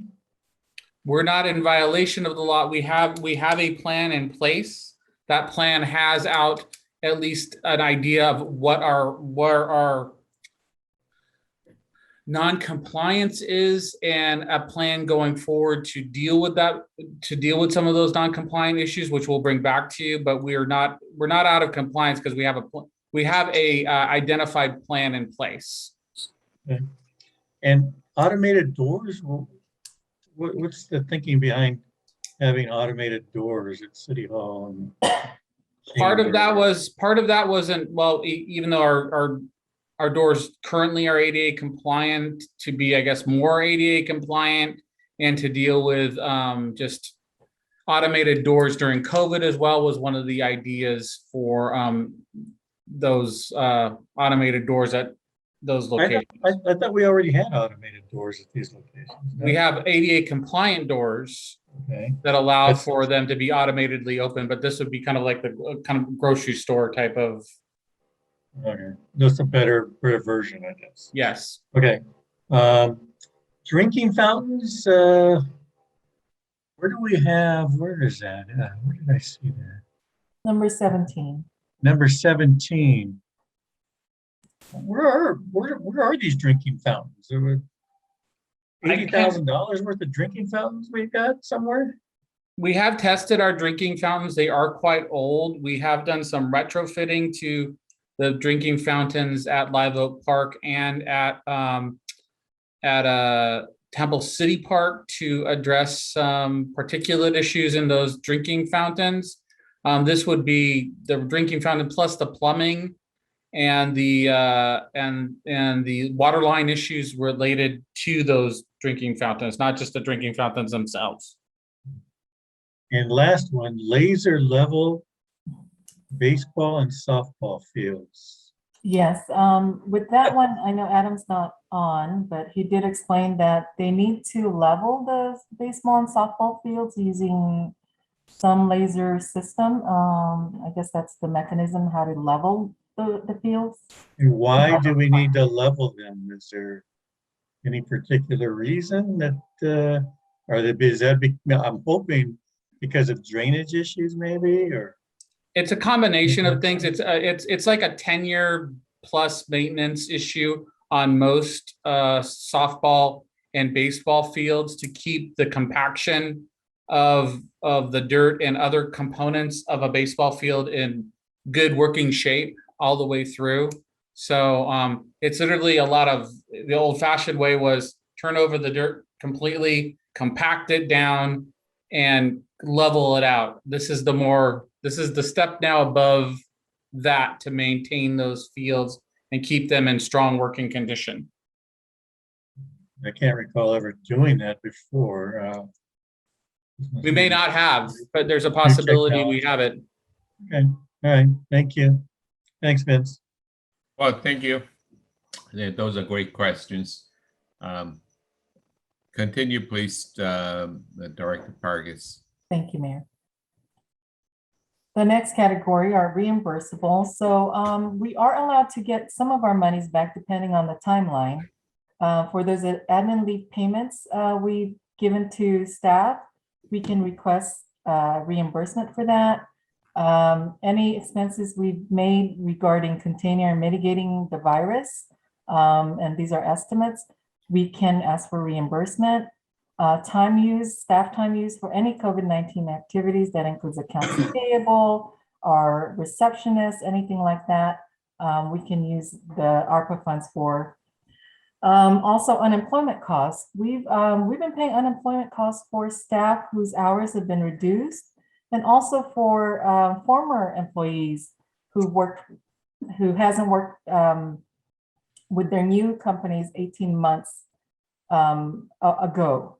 So we're still responsible for some of their unemployment costs. So that we can also ask for reimbursement. And then the hours that we worked at the vaccination clinics that staff worked, we can also ask for our money back on those. So almost $400,000 are estimated to be spent on costs that we've already expended to mitigate the virus, the COVID-19 virus. Director Pargas, I know one of the ARPA funds, you can use it to pay essential workers and people that had been working during the pandemic. Is that part of these projects? It is not, Mayor. It is difficult to determine who we would say is essential in our city. And it's not part where we pay the sheriffs. That's not our, well, the sheriff's under a different contract, Yes. but I was really thinking more like, you know, our workers that actually do have to work, because we never really totally shut down. So a lot of our folks have been working, and maybe this is worth a second look. We could definitely, we can definitely take a second look at that. We just thought this was kind of the safest in terms of what if whenever we're audited in 2 years from now or 3 years from now, this is probably the safest one that we could document and have the receipts for lack of a better term. But we can take a look and see if there's other things that we can build into that as well. Thank you. Okay, so moving on to technology, this is my favorite category. Well, most of it. The counter remodel up front. So we're proposing remodeling the counters to be more, I guess, trying to mitigate additional COVID-19 measures, you know, making it more customer friendly. Counters would be ADA compatible. And then the fiber connections with city buildings. Currently, we don't have that connection with our city buildings, such as the City Yard, Live Oak Park, and then City Hall. So this would basically connect everything and have one firewall system that we can connect, and we can all share files together instead of having separate hard drives or things like that. Like, for example, City Yard has nothing at all. So that's something we would propose with this fiber connections. My favorite is a financial system upgrade, number 27. I know it's kind of steep, but the current system we have, it's only being utilized by my department, HR, payroll, AP, accounting. It'd be more efficient if we can create some workflow system where it's paperless. You know, the supervisors, managers, directors would approve things more on a digital or electronic version instead of hard copies, or emails, which is what we're using right now during COVID-19 with our staggered schedule. We've been using emails for approvals or reviewing invoices. So if we can upgrade our financial system to be more up to date and, and just avoiding hard copies, we would also have timesheets that would be input by staff using their computers and approved by managers using, a computer. And all of this would be on a cloud basis, so it can be accessed anywhere and not have to dial into the city system. The online PBX system, just to let you know, so our current procedure right now is the receptionist, we forward the calls to a cell phone. So they are unable to transfer calls to the appropriate staff. They've been taking messages and then forwarding, emailing them or giving them a call for the staff to call back a customer.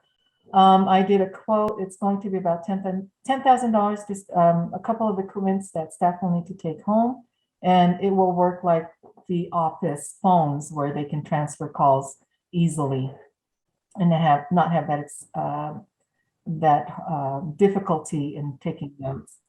And then let's see, the printers, we still have printers and PCs that are outdated that still need to be replaced.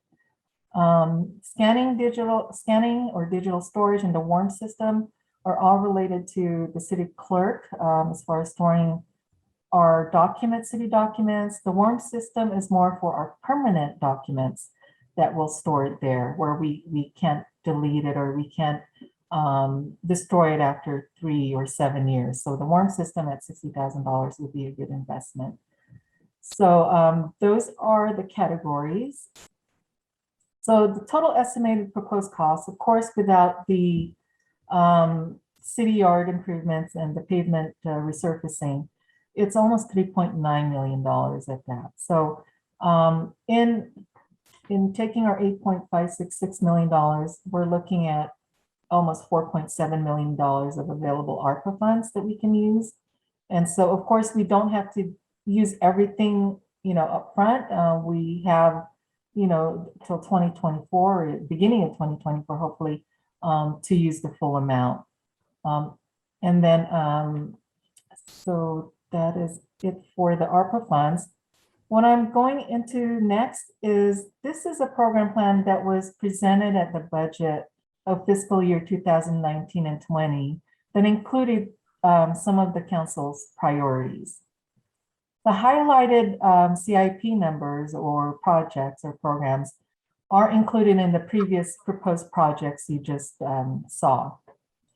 You can see this City Hall sewer lateral replacement as part of it, LOP. This is to help all these program plans to help council possibly determine what is priority for you, for them, and have staff look into it. We have, of course, the community.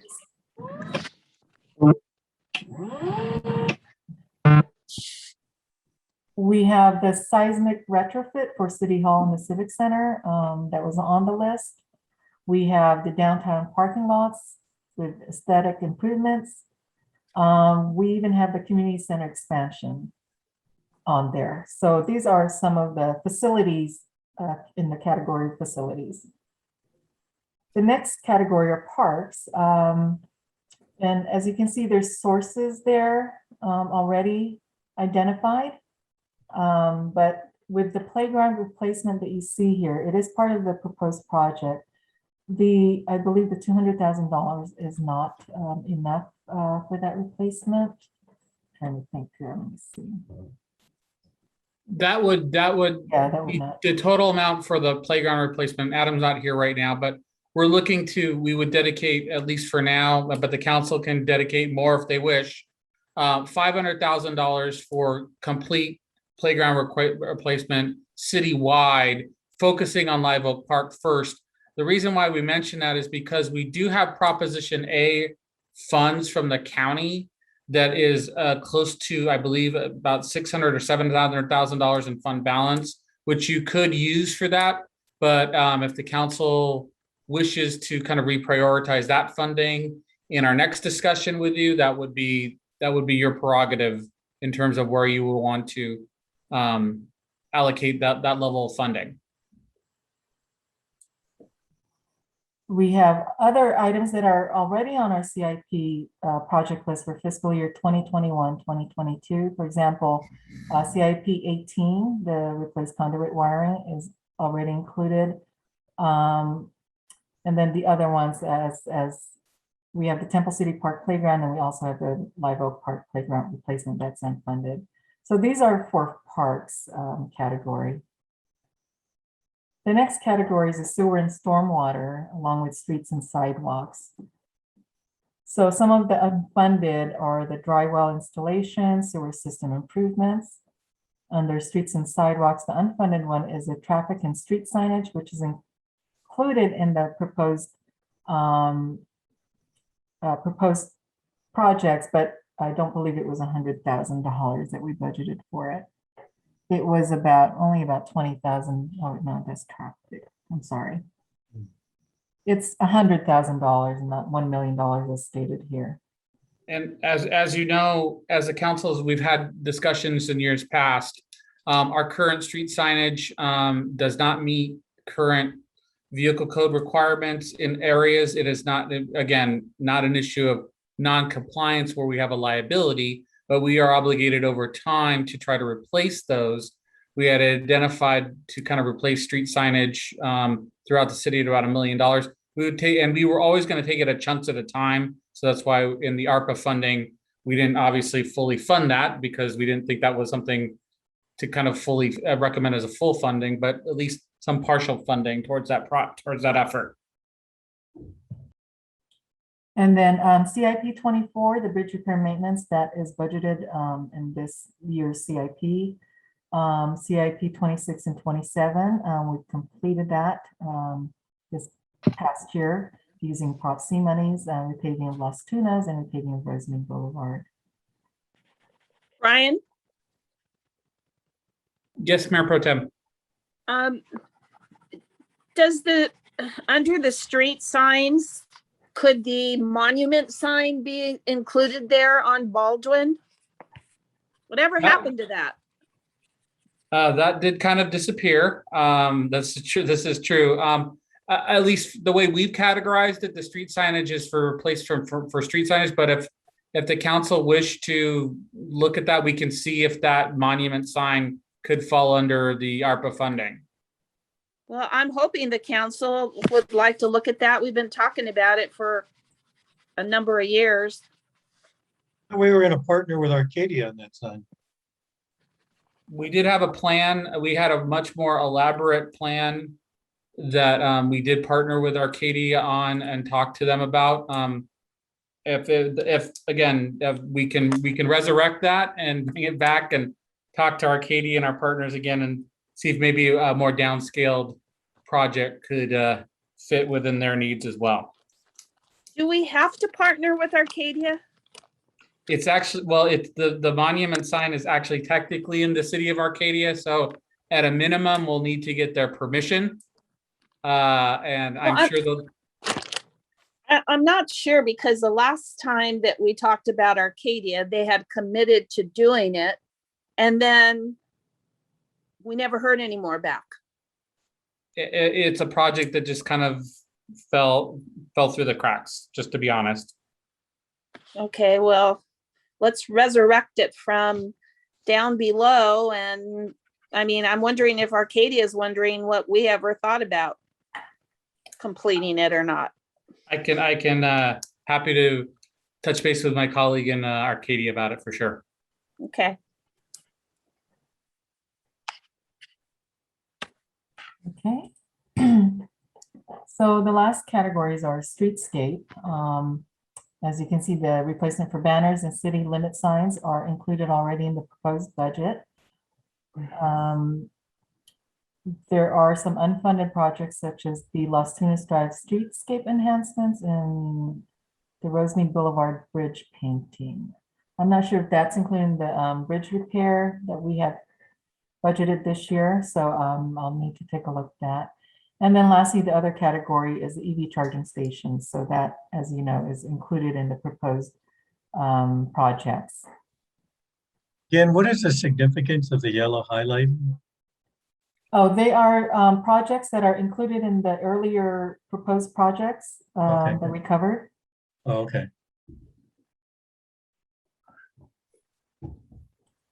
I have a question, Sorry. please. For CIP 31, you mentioned that the source is from general fund. I presume you mean based on our current approved budget, it's being funded through the general fund? No, this was back in fiscal year 2019-20. And so we never, I don't believe we completed the CIP and we just never budgeted for it. Oh, I see. So because it's highlighted, that means we're proposing it, the ARPA funds to be used for it. Got it. Yeah. Okay, I see. Any other The questions? way the question is, for any item that we pegged general fund to cover a certain CIP project, can we use ARPA to replace that and free up that general fund for other use? Yes, as long as it's it indirectly or directly provides services to the community, we are allowed to use it. Okay. That's why in my previous presentation, I said that the ARPA funds would help sustain our balance in the general fund, which, you know, depending on the project itself, we can use ARPA funds. Okay, thanks. Any other questions? So this, again, is the recommended action from council, is just to get your direction on how you want us to expend our ARPA funds. Again, we don't have to agree on anything tonight, and we will come back to you. Okay. Susan, if we don't do anything tonight, when are you coming back to us? If you have additional projects tonight, I will take it and put it down. We'll try to get estimates for it and then come back to council and propose those projects with the amounts, or we can also meet again if the council wishes and discuss additional projects that you decide you want to take on with ARPA funds. Yeah, well, you know what? It's just getting late and I have a headache. I'm being really honest. So I'm thinking, you know, I really want to take the time to look at this list and vet it out and look at some real benefits for the public. I mean, I'm hoping we can get some consensus tonight, at least to get an estimate on what the monument will be. I mean, that's something I think that's important to our community. I know a lot of the club members have asked about it consistently, and you know, I just, we've put it off for so long. I just hope at least we can start with that and possibly come back at a meeting, and I don't know, when we have a light agenda and can really kind of vet this out. No, that's good, Mayor Pro Tem. We can do that. Okay, it's just been, we've been on a meeting since 6 o'clock. We can, is it continue the meeting, I guess? Is it Why don't you let them, Mayor, I think Mayor Yu is gonna step in here. Thank you. Oh, sure. I mean, we started the meeting at 6 and I haven't had dinner yet. So, yeah. So before I passed out, but anyways, I think, thank you for that presentation. Mayor Pro Tem, if you don't mind, I'd like to just go through the council questions and then open. Oh, sure. I don't mind the questions, but I'm just hoping we don't spend another hour trying to figure out what we want to do. Yeah, we have one other item on the agenda as well. Right. So, yeah. So, well, Okay. let's try to do it rather quickly. Okay. Yeah. So, Councilmember Chavez, any questions?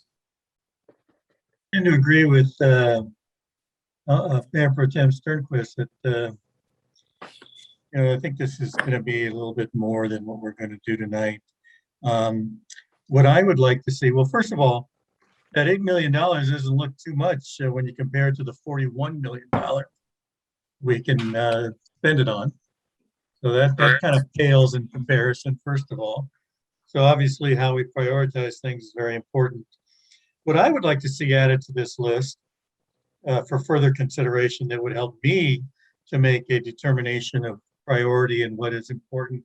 And that is, I would like some discussion or maybe some input by staff as to what is the benefit to the public of each of these requests or this wish list.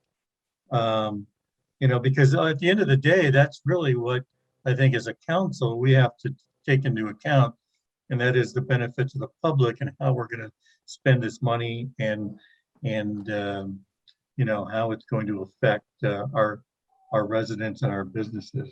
So that's one thing I'd like to see. Also, I would like to see, and it looks like you kind of started on that by identifying some other funding sources for some of these things. I would like to go a little further in that and identify not only what the funding sources are, but also put a dollar amount there. Because to me, if we can pay for something with another way, then why are we even considering it for this money? So to me, that would come into the decision-making process as far as what is available and where we're going to get it from and all that. Anyway, that's all I have to say for now. All right, thank you. Councilmember Min, any questions? I don't really have any more questions. I guess maybe are we combining maybe the questions with sort of comments? We still need to open public comment, so. Okay, then we I'll have not wait. done that yet. Okay. Councilmember Viscar, any questions?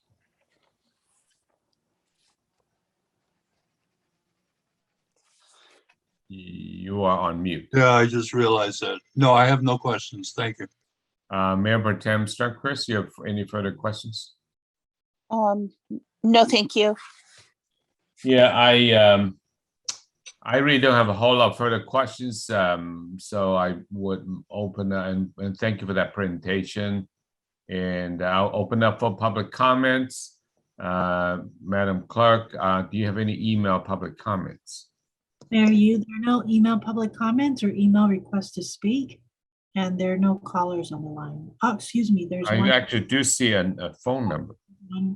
Oh, yes, there's one caller on the line. Hi, Mayor, this Jerry Jambazian. Hi, Mr. Jambazian. You want to address the council? Yes, Please sir. go ahead. First of all, I'd like to thank Mayor Pro Tem Cynthia Sternquist for bringing up the monument on the east end of town again also, because this has been almost like a pet project of mine also for the last several years now. We haven't had any decent entrance to our city. So I appreciate resurrecting that again. My other question would be, I might have missed it, but where does the council chambers remodel or whatever you want to call it come into this CARES Act? Let's say with, TV screens, that type of thing. Maybe it's already been done. I don't know. It's been almost 2 years since I've been in there, so I don't know. And also, how about HVAC for the community building at Live Oak Park? Has there been any thought to that of upgrading the air conditioning and heating at Live Oak Park? So those are my only comments, sir. And maybe it's been covered tonight. I don't know, but I'm looking at the charts and I really didn't see it. But thank you. Thank you, Mr. Jambazian. So now I will close public comment and we'll do the council final comments or questions. Starting again with Councilmember Chavez. Thank you. So, Susan, do we, so I think you indicated that we can use some of this money to repave our streets, correct? That's correct. Can we also use some of this money to perform or to have like any kind of beautification projects that we've talked about in the past, especially on Las Tunas? Yes, as long as it serves the community. Okay, well, that's very broad, of course, so I guess a lot of stuff will come under that. Okay, thank you. Thank you. Councilmember Min, any comments? Yeah, I think when I saw the list, it reminded me of some comments I made a while ago about reevaluating council priorities. And so to me, jumping into that list almost seems like an abridged version of that. And so along the lines of what Mayor Pro Tem mentioned earlier, I think we really do need a discussion related to that before we can look at this. So I think that's part of the problem is we keep kicking that back. And when something like this comes up, we're not prepared to discuss it. I mean, I appreciate the bringing up of the CIP lists, but that CIP list was from fiscal year 1920 before the pandemic.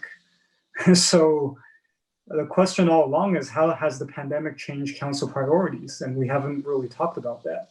So items like, I mean, even something like the monument sign, that's one of many things that have been discussed about in the past.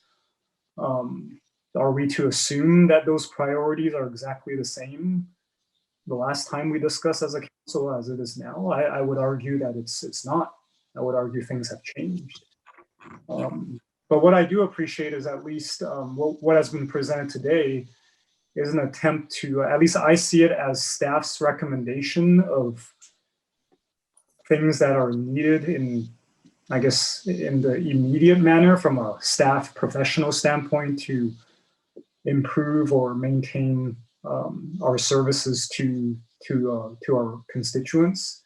So that's a good starting point. But I think we're missing some big ticket items like even something like pavement resurfacing has a to be determined, and we all know that range could vary greatly depending on what that scope is. And that's the reason why we did our pavement management plan, so that when something like this comes up, we'd have a reference point to look at and say, hey, we've already evaluated that.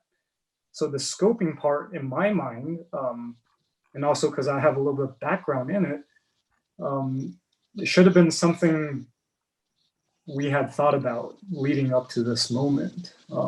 So I guess specifically my feedback is for some of those big ticket items, even along the lines of what Councilmember Chavez just mentioned, like beautification on Las Tunas, these are big ticket items. And like we said, that amount of money, 8 million doesn't go very far when you start adding those things up. So yeah, I think it's not really, I don't feel informed enough to just, even with the hour, even if we were at an earlier time this evening, I would still feel unprepared to really provide solid direction as to how this table should look like. So yeah, I think we need to do that soon, because I mean 2024 sounds like it's a long time away, but capital projects take years sometimes, so you want to get that going sooner than later. So I like to see that happen. I don't know if it happens in the context with this tied together, or I guess I'll leave that up to you how you think that works. But yeah, I think reevaluation of council priorities in tandem with all these things is a necessary first step before we even start talking about these things. Thank you. Thank you. Thank you. Councilmember Viscar, any comments? Yeah, once again, I agree with what William was talking about.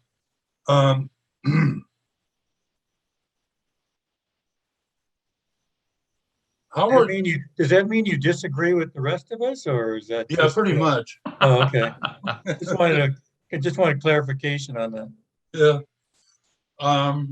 Yeah, I'm feeling punchy. I don't say, how are we going to approach this? Do we have to bring it back or let staff proceed?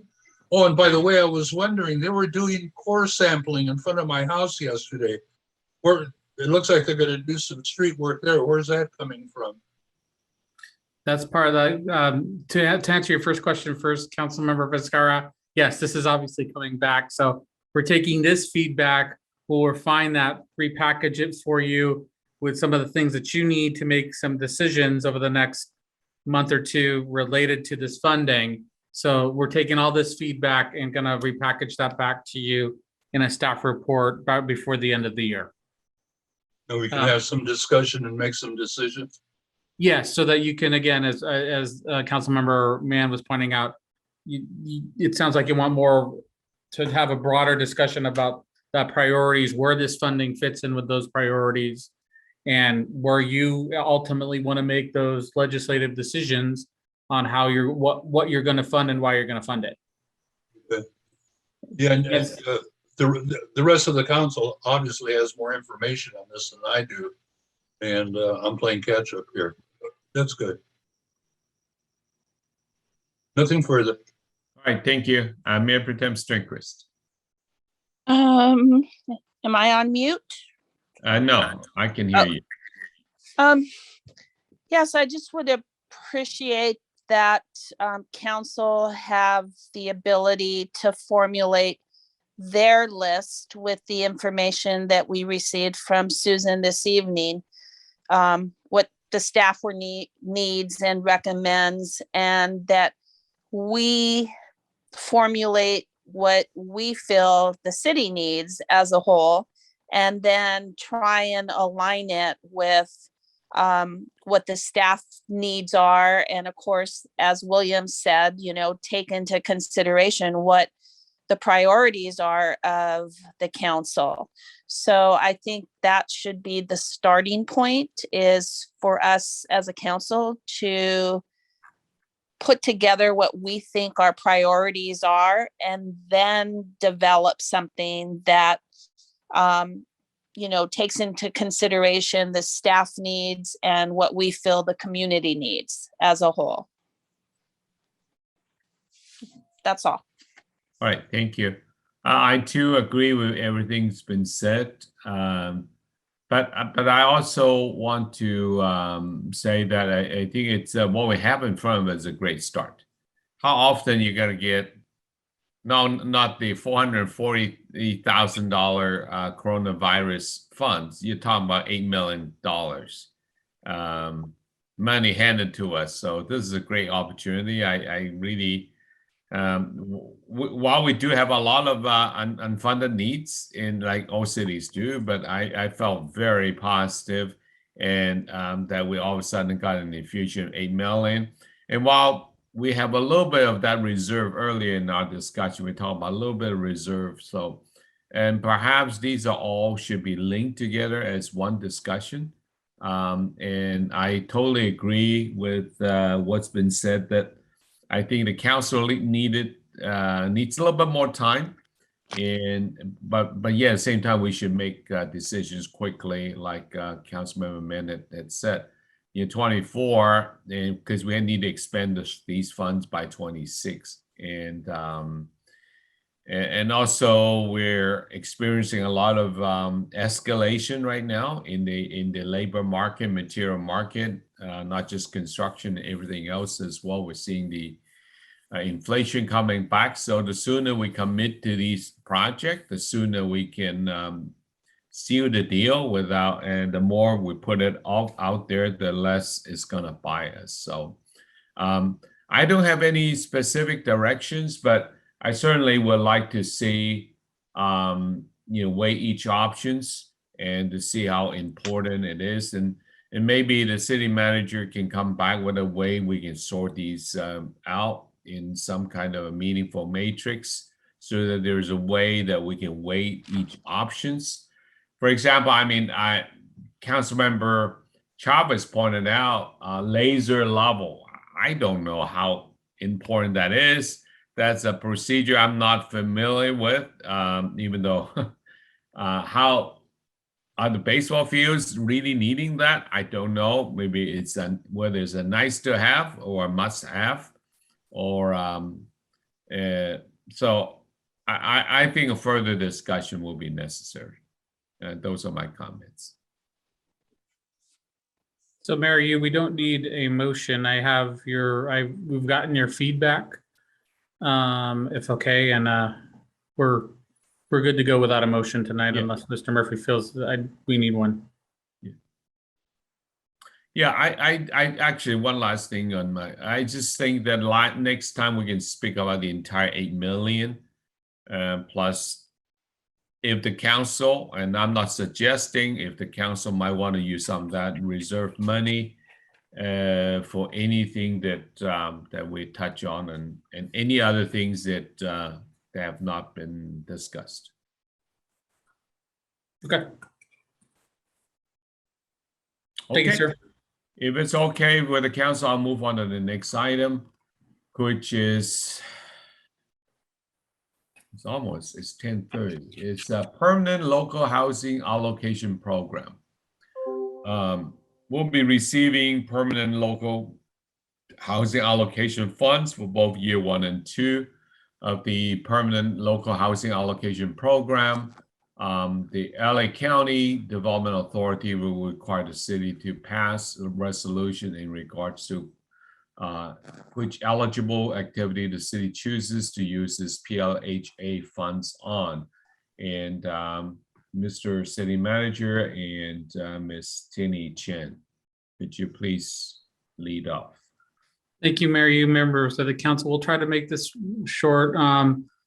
We provided you with some briefing material prior related to the PLHA funds, and we have a recommendation. We have met with the Homeless Standing Committee consisting of Mayor Pro Tem Sternquist and Councilmember Viscar on this.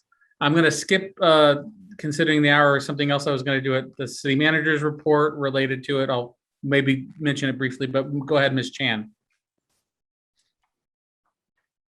Good evening, Mayor Pro Tem, and members of the City Council. The item you have before you tonight is the city's permanent local housing allocation fund. Just to give a little bit of a background, the permanent local housing allocation, or PLHA, which is how I will be referring it to throughout this presentation, was created when Governor signed SB 2 into law in 2017. This bill allowed the state to establish a $75 recording fee on real estate transactions, and this fund was used to create a temporary 5-year funding program intended to increase affordable housing.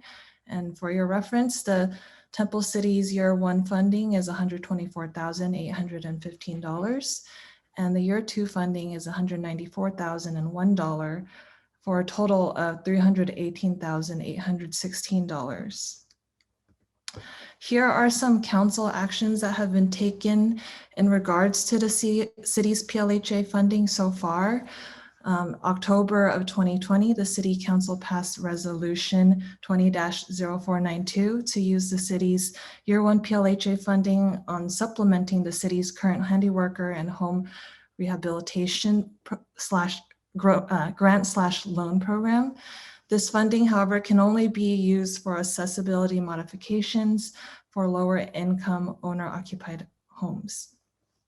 In April 6th of this year, City Council voted to join the San Gabriel Valley Regional Housing Trust as an affiliate member, with the understanding that the administrative fee and joining fee could be paid using the city's year 2 PLHA funds. So currently the status of the PLHA funding is that the funds have not been dispersed by LACDA for various reasons. The county had to amend their 5-year program because many cities did not want to go with using the funds for eviction defense, like us. And so they have communicated to cities that they will be dispersing year 1 and year 2 funds together. And they have asked cities to resubmit resolutions for year 1 and year 2 funding. So as I mentioned before, council decided to join the Regional Housing Trust with the understanding that the city could use its PLHA funds for the trust joining fee and administrative fee.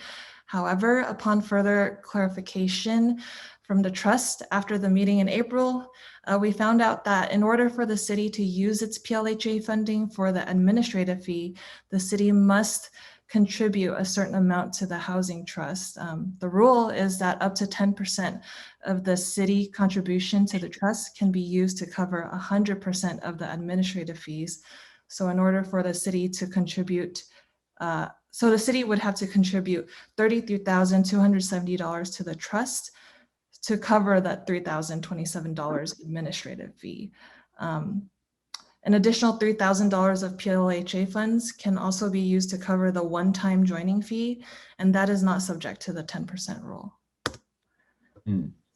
So here's a table that outlines how the city can divide its PLHA funding for year 1 and 2, if council so chooses. All of year 1 funding will continue to go to accessibility modifications and lower income owner occupied housing. And year 2 funding is split between the grant program and contribution to the trust, with $33,270 going to the housing trust. That includes $3,000 for the joining fee, $3,027 for the administrative fee, and the remainder of that money will be capital for the trust to use on affordable and emergency housing. So the recommendation tonight is for council to discuss and provide direction on how the city should appropriate its PLHA funding. And we will have to come back with resolutions for our council to pass. That concludes my presentation. Thank you for your time, and I am available for any questions. Thank you, Ms. Chen. We'll go around the city council, starting with Councilmember Chavez. Any questions? No, not really. Thank you. Thank you, Councilmember Min. Yeah, can you remind us if there's any other potential uses for these funds besides the 2 listed in the staff report? Yeah, in last year of October, when we came to council, we had presented, I believe 5 options where staff conducted analysis for. One was for, I believe, ADUs, and that was actually the recommended action, but I believe council was not keen on it. And due to how, I guess, narrow in scope and how strict the requirements are and what the other eligible activities were, I believe council deemed it most useful to apply these funds to the accessibility modifications on lower income owner occupied housing. There is a consistent waiting list for our handy worker and home rehabilitation program. So applying these funds would be able to alleviate more funds to that program, though it is still a very specific requirement. Okay. All right, thank you. Right, thank you, Councilmember Min. Councilmember Vizcarra. I don't have any questions. Okay, thank you. Mayor Pro Tem Sternquist, questions? No questions, thank you. Okay. I just have a clarification question. So the $318,816, that comes from the state, totally. Correct. That's right? the number that they've determined, yeah. Right. So the $33,000 that we give to the San Gabriel Valley Regional Housing Trust Fund is not something that we have to come up with. We can use the state money to give it to the Housing Trust Fund, right? Correct. That would come from our PLHA funding. Okay, thank you. That's my question. So at this time, I'll open up public comments. Madam Clerk, are there any email comments? Mayor Yu, there are no email public comments or email requests to speak, and we do not have any call. Oh, we have one caller on the line. Oh, really? I don't see it. I don't see the caller, but, oh, yes, there's one caller. Okay. Would you please unmute the phone and ask the caller if he or she would like to speak? Yes, Mayor, we've asked the caller to unmute their microphone.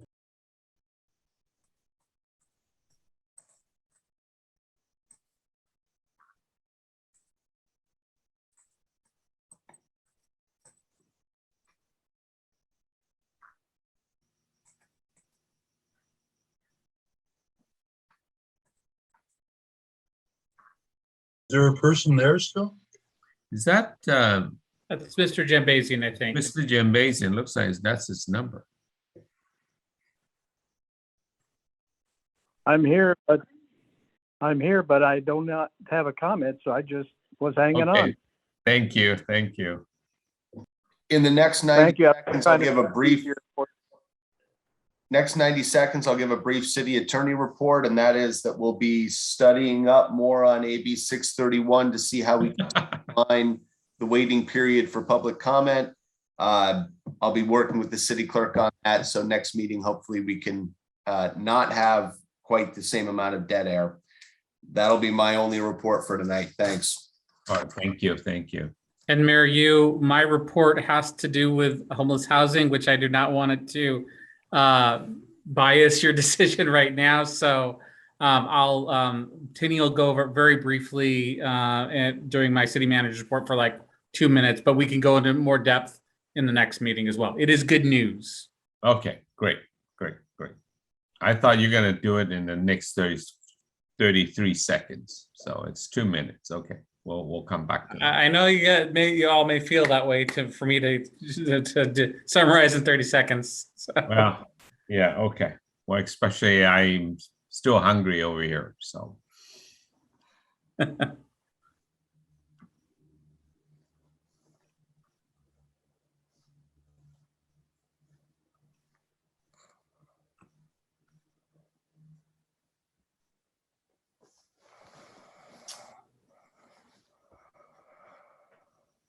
Okay, so I will close public comment and again, go back to the council. Any final comments or questions?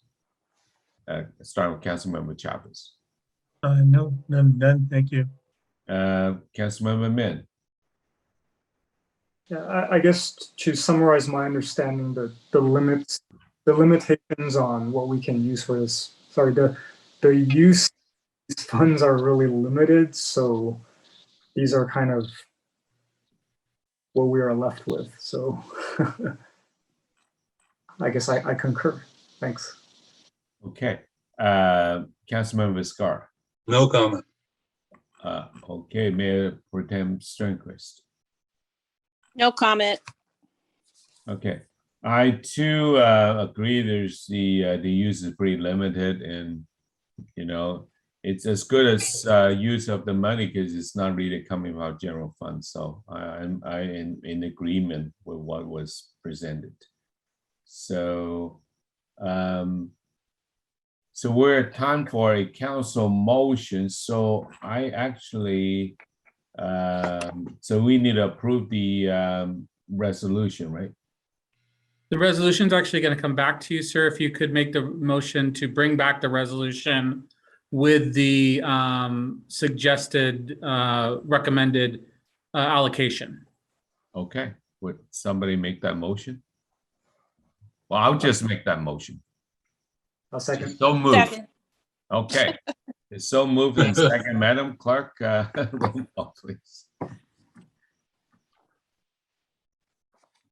Councilmember Chavez, Yes. Councilmember Mann, Yes. Councilmember Viscara, Yes. Mayor Pro Tem Sternquist. Yes. Mayor Yu. Yes, so thank you. Moving on, next item, quiz update from Mr. City Manager. I'm going to turn it over, Mary Yu, if it's okay, to Ms. Chan for just a couple minutes related to homeless, the COG homeless plan and the latest and the greatest related to that. So go ahead, Ms. Chan. Ms. Chen? Oh, Please. yes, hello. So today I'll be providing updates and inviting some feedback and discussion, I suppose, on the COGS homelessness programs. The COG was receiving $3.5 million of Measure H funds that's supposed to apply for the next 18 months. With that money, the COG has divided the funds into 4 different programs listed here. And the city has submitted letters of intent for program 1 and 2. And the reason why the city didn't submit for program 2 and 3 is because they are really for more cities that already have a robust homeless outreach team and would require matching funds. Just to get a little bit more detail, program 1 is supplemental services. It's pretty open-ended, but the city is hoping to get a shared case manager and regional housing navigator as a part of a cohort of cities. And so the city will be able to provide input when the COG is putting together their scope of work and when they're going out to RFP for a service provider. Program 4, the city sent in an application for prevention and diversion funds for at-risk families, as well as translation and interpretation services. So this would be in partnership with the Temple City Coalition, as well as Chinatown Service Center and the school district. At the last homeless working group meeting with the COG, they notified that we were amongst 10 cities that had applied for either housing navigation or prevention and diversion funds. So they have integrated our requests into program 1 funding because everyone applied for similar things. And program 4 is really for specific programs. And so with that, the timeline is throughout the fall, the COG will be releasing RFIs and RFPs. In December, they will execute the contract with Homeless Initiative and programs to begin January of 2022. And that concludes my update. Thank you. Thank you to Ms. Chan for all of her work. She's kind of become our homeless guru, for lack of a better term, and has stayed on top of it. And moved, as you saw how quickly she moved on the application, and really working towards helping those families who are at risk of homelessness, keeping them housed. Really, her idea is spearheading that and making sure that this fellow carried through and will at least be part of that Measure H funding that it's been absent to local governments in the San Gabriel Valley for several years now. Thank you, Mary Yu. Thank you, Mr. Cook, and thank you, Ms. Chen, for that report. And thank you, Mr. City Attorney, for your report earlier. And next item is council report. Do we have the opportunity to ask questions about this? Certainly. Okay, so my question is Temple City Coalition, and I'm not sure that's the exact name, but I think that's what it's called. Are they the only so-called homeless assistance program in Temple City? And if so, how is this going to help them? Well, specifically, they have throughout the pandemic, they have been running a program to provide emergency rent and motel vouchers for at-risk families. So they already have the program and procedures in place. So the thinking is that if we were to operate some sort of prevention diversion grant program, they would be doing most of the administrative legwork because they're already doing it. So, and we have discussed this with them. And are they already receiving funds from COG or other entities? No. So where do these funds are going to go? Are they going to come to the city and then we in turn turn them over to Temple City Coalition, or how is that going to work out? The COGS program allows us to work with other service providers, so I imagine an agreement would have to be drafted. So I guess my question is, are we getting money from COG for homeless issues, or what is the whole purpose of this thing? Yes, we would be getting that $125,000 from the COG through that cohort. We would act as kind of an intermediary. I think of it similar to the way that we did the CDBG program with CARES for rental assistance. We will be working with them. We are still the fiduciary in terms of that funding. So that's not just it won't be a check that's handed over. They'll be acting as the Temple City Homeless Coalition plus Temple City Unified will be acting as kind of facilitators for us to identify those families. It will still have to meet the requirements that Measure H funding sets out. So think of it similar to how we did the CARES Act funding for the rental assistance program, but maybe on a little bit broader scale, utilities, other things to keep people's housed, and Temple City Unified and the Homeless Coalition helping kind of being that outreach so we identify those families. So eventually we're going to get funds to these people once they're Yes. identified. Who are at risk of Is homelessness. it going to be limited to only Temple City residents, or any person who is homeless can come to Temple City and receive this type of assistance? It sounds to me like we still need to work out a lot of the details. The idea is for people who are at risk of homelessness, not necessarily people who are homeless.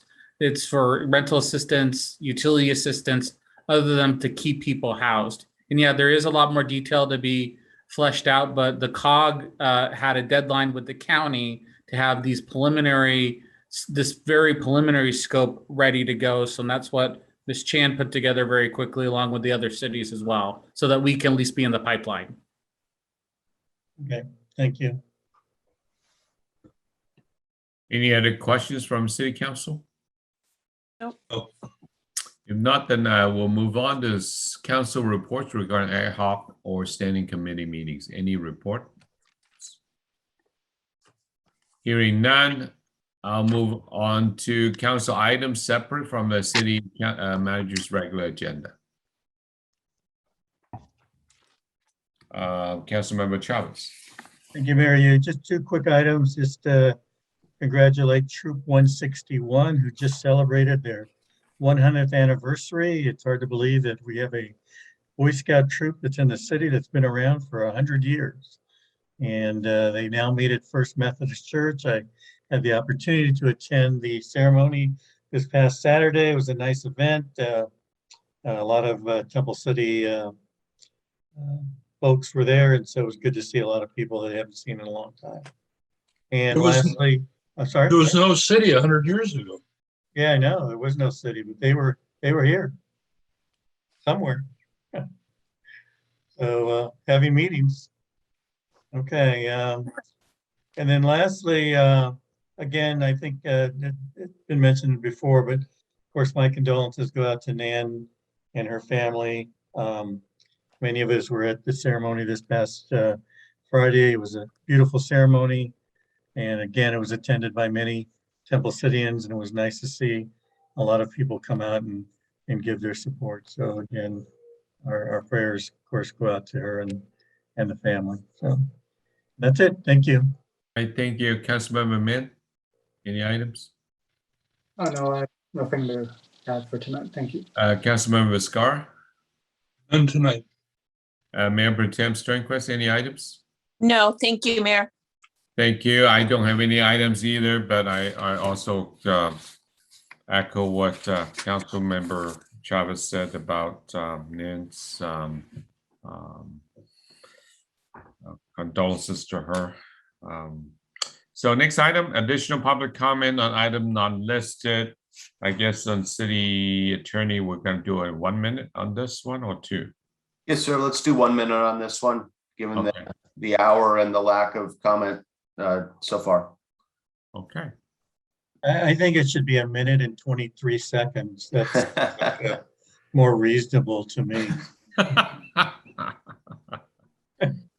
Well, we've all been sitting here since 6 o'clock, and you know. I know, and I'm sitting in a beautiful resort in San Diego for 5 hours in my hotel room. Like, what the heck is that all about?